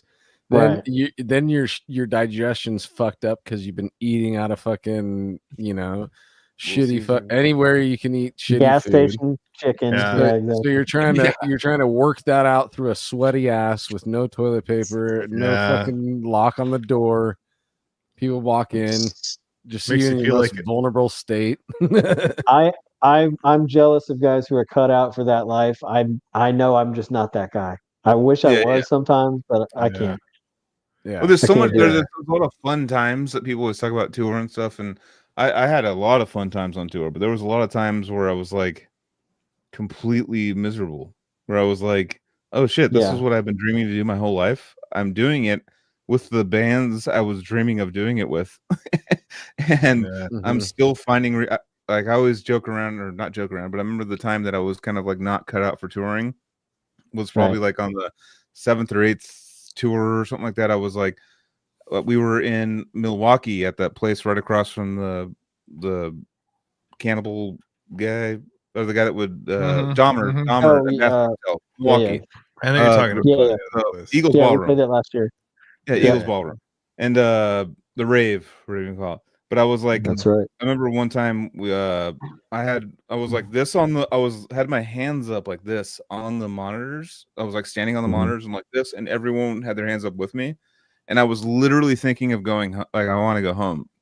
And I'm like, fuck, this is what I've dreamed of. And I'm like literally so like depressed, or something's going on right now that I'm like, all right, but I want to go. I was like, you're doing the thing, dude. And now you're thinking this, like, come on. There's like a honeymoon phase, dude. There's a honeymoon phase. There's like the first couple of tours where you are riding literally on just like the high of being out on the road. There was times where I was sleeping under a sink in a Motel 6 because it was odious and decrepit in one fucking Motel 6. And I got demoted to under the sink, dude. And I was just like, fuck it, dude. We sent you there. That's what you deserve. You take the sink tonight. No, but I want to say is that while I was sleeping under the sink, I was just like, dude, we're fucking out here doing it. So that's what I'm saying. Like, you have this like mentality about it, but then you do it enough and you realize like the insustainability of it with your real life and how little you get paid as such a niche genre of music, you know. Well, not even that. Like, I mean, as far as like the bands that we tour with, or the bigger bands, like a lot of them are still going, and they come through town, and they're not stoked on what they're doing, and they're humongous. They're like playing the fucking tour biggest buses they've ever seen, and they've had tour buses for 11 years now, and they're just like, all right, go on tour, let's go do it. You know, it's like, fuck, that was my nightmare. That's what I kind of like foreshadowed, was like. And I have friends that are humongous bands, like playing humongous stage, like at least like 4,000 or 5,000 people a night, and they're just like, "All right, let's go do it." I'm like, what the, because when as humans, like when you see the same thing every night, it has to turn into a job. You cannot keep that. Yeah. But the thing is, and props to them for keep doing it, by the way, because that's I'm downplaying at the same time. Like, yeah, they're very popular and people freak out when they see them, but at the same time, it's like. They're not happy. They're just kind of like, all right, they're going in. Yeah, they're going into the construction site to go work again, and they're just like, have you seen the video of Michael Jackson being asked about touring? Michael Jackson. Oh, he hates it. He's all, I hate it so much. He's all, don't talk. He's all, don't talk so much crap about it. He's like, oh, I love it. No, he's like, I absolutely hate it. I hate it. It's the worst thing. It's like I hate it so much. Like, it's like yeah, back then that was like everyone's fucking idol. Like and the biggest tour. Yeah.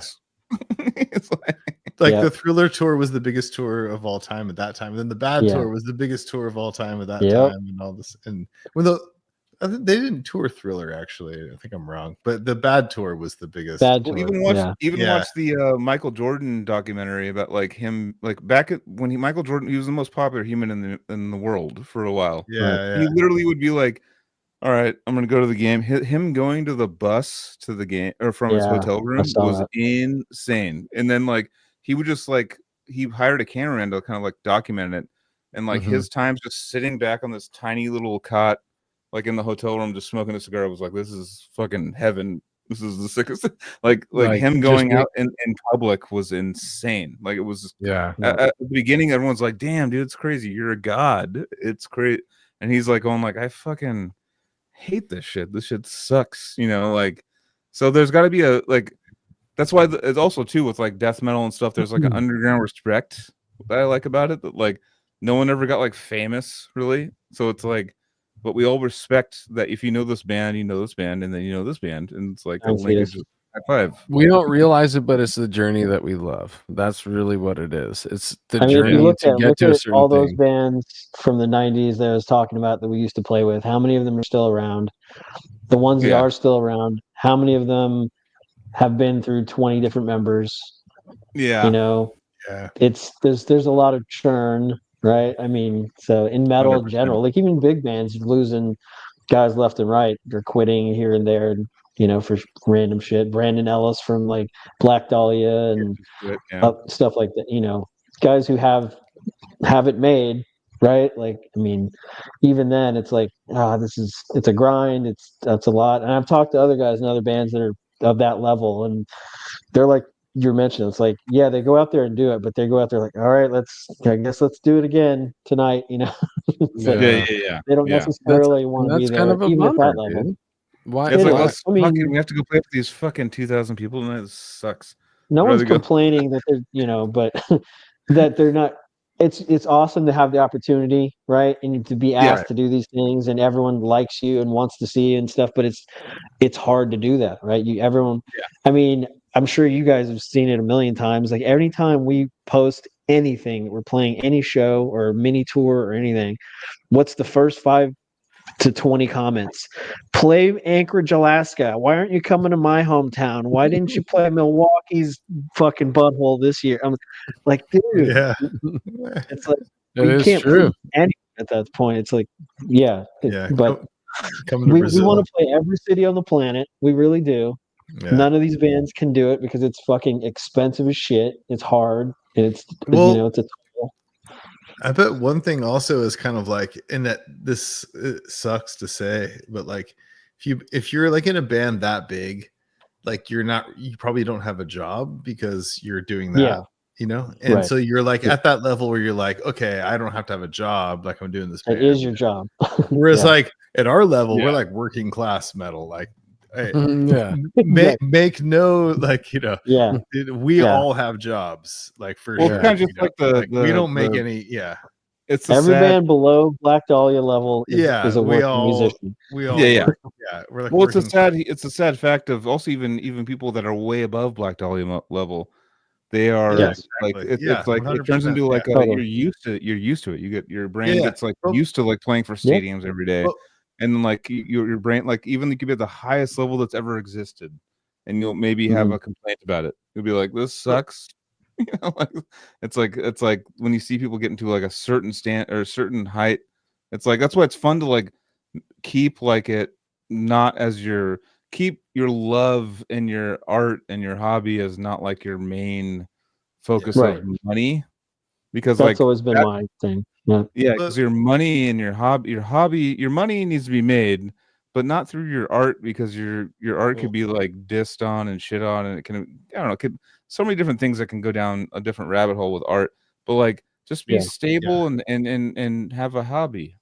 But let me so my idea is that like, so it's kind of almost better to be like at this crazy, insane, ridiculous level, or like lower level like us, because the in between's the tricky part. Like, so if you're like a Tool or you're, you know, whatever, you're like, well, I'm gonna go make millions of dollars on this tour. You know, you're motivated to go. Like, it makes different sense.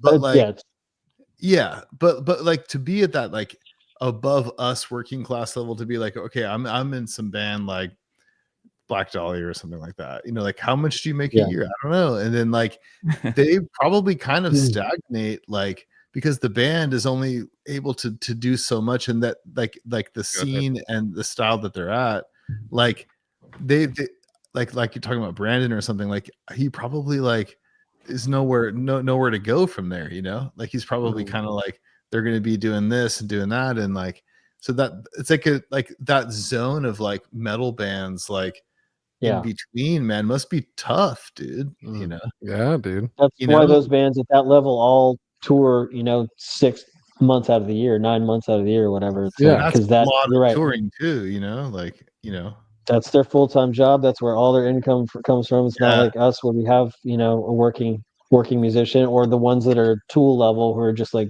full-blown millionaire rock stars. And those bands tour less. and they make yes, more. exactly. Right. Exactly. So exactly. Dude, So shout out to that. Ian, dude. yeah. Car Bomb is the perfect example. All career pros and only tour with vacation time. Boom. That's it, dude. They they all got their day job, and Oh, that band they is have jobs, and yeah, exactly. They're a brilliant band, dude. And every time, Yeah. and people wait for their releases, and no matter how long they take, it's just like they put them out when they put them out. They tour that shit with vacation time, and right. Because I mean, That's what dude, we I'm do. a family guy, dude, and I got 3 kids and a wife, so it's like, how could I ever tour 6 months out of the year? Even if I did get a gig like that, I wouldn't be able to. I would have never been able to start my family. I would have never, Right.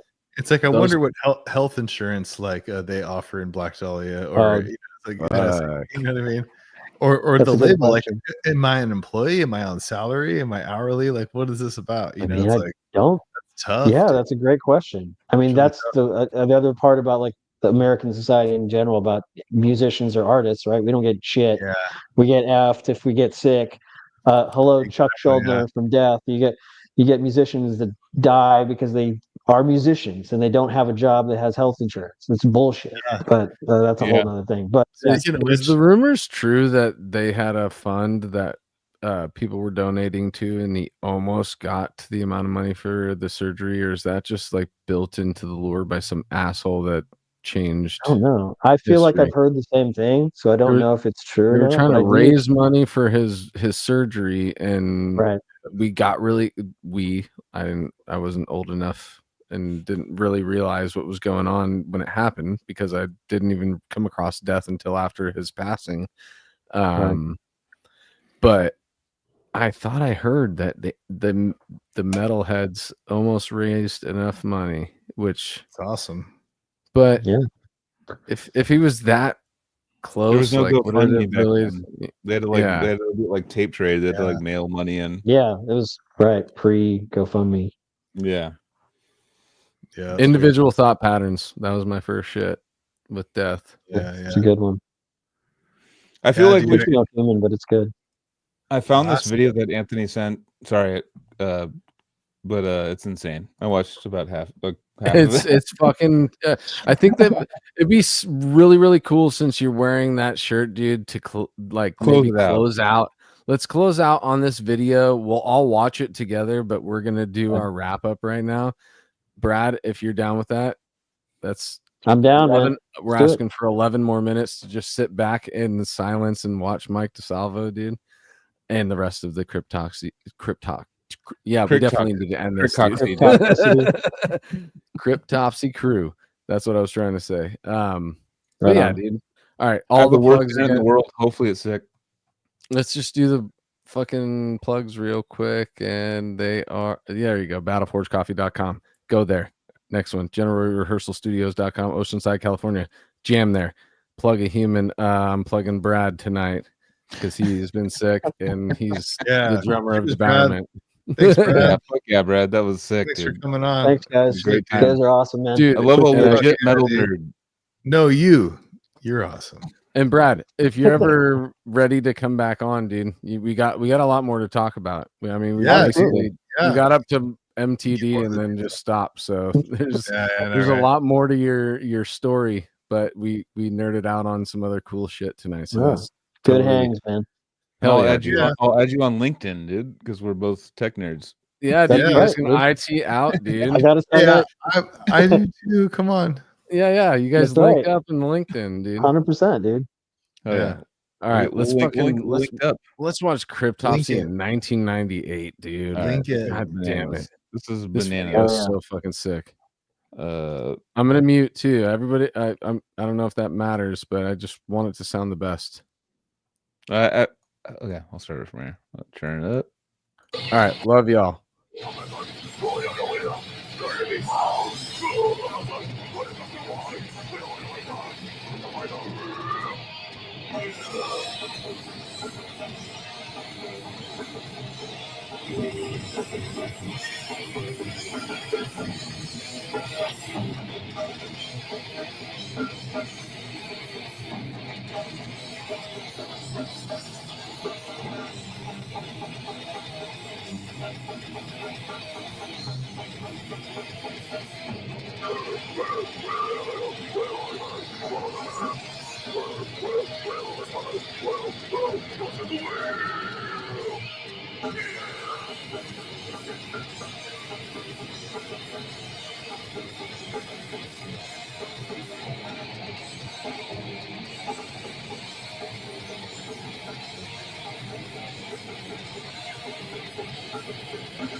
Probably sounds like shit with my internet. Sorry. Yeah, it's a little And the video kind of lags.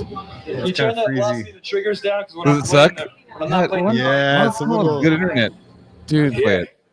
It's all good. Maybe. Wait, pause it. All right, you're at 241. Maybe people should just watch it. Just send the link.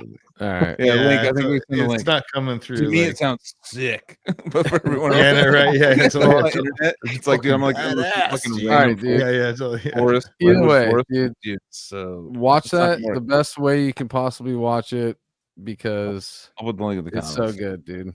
For sure. I mean, you can hear everything that was going on. I could tell Mike's your guys' face. faces. To me, it was so sick, and you guys were just all like, Like,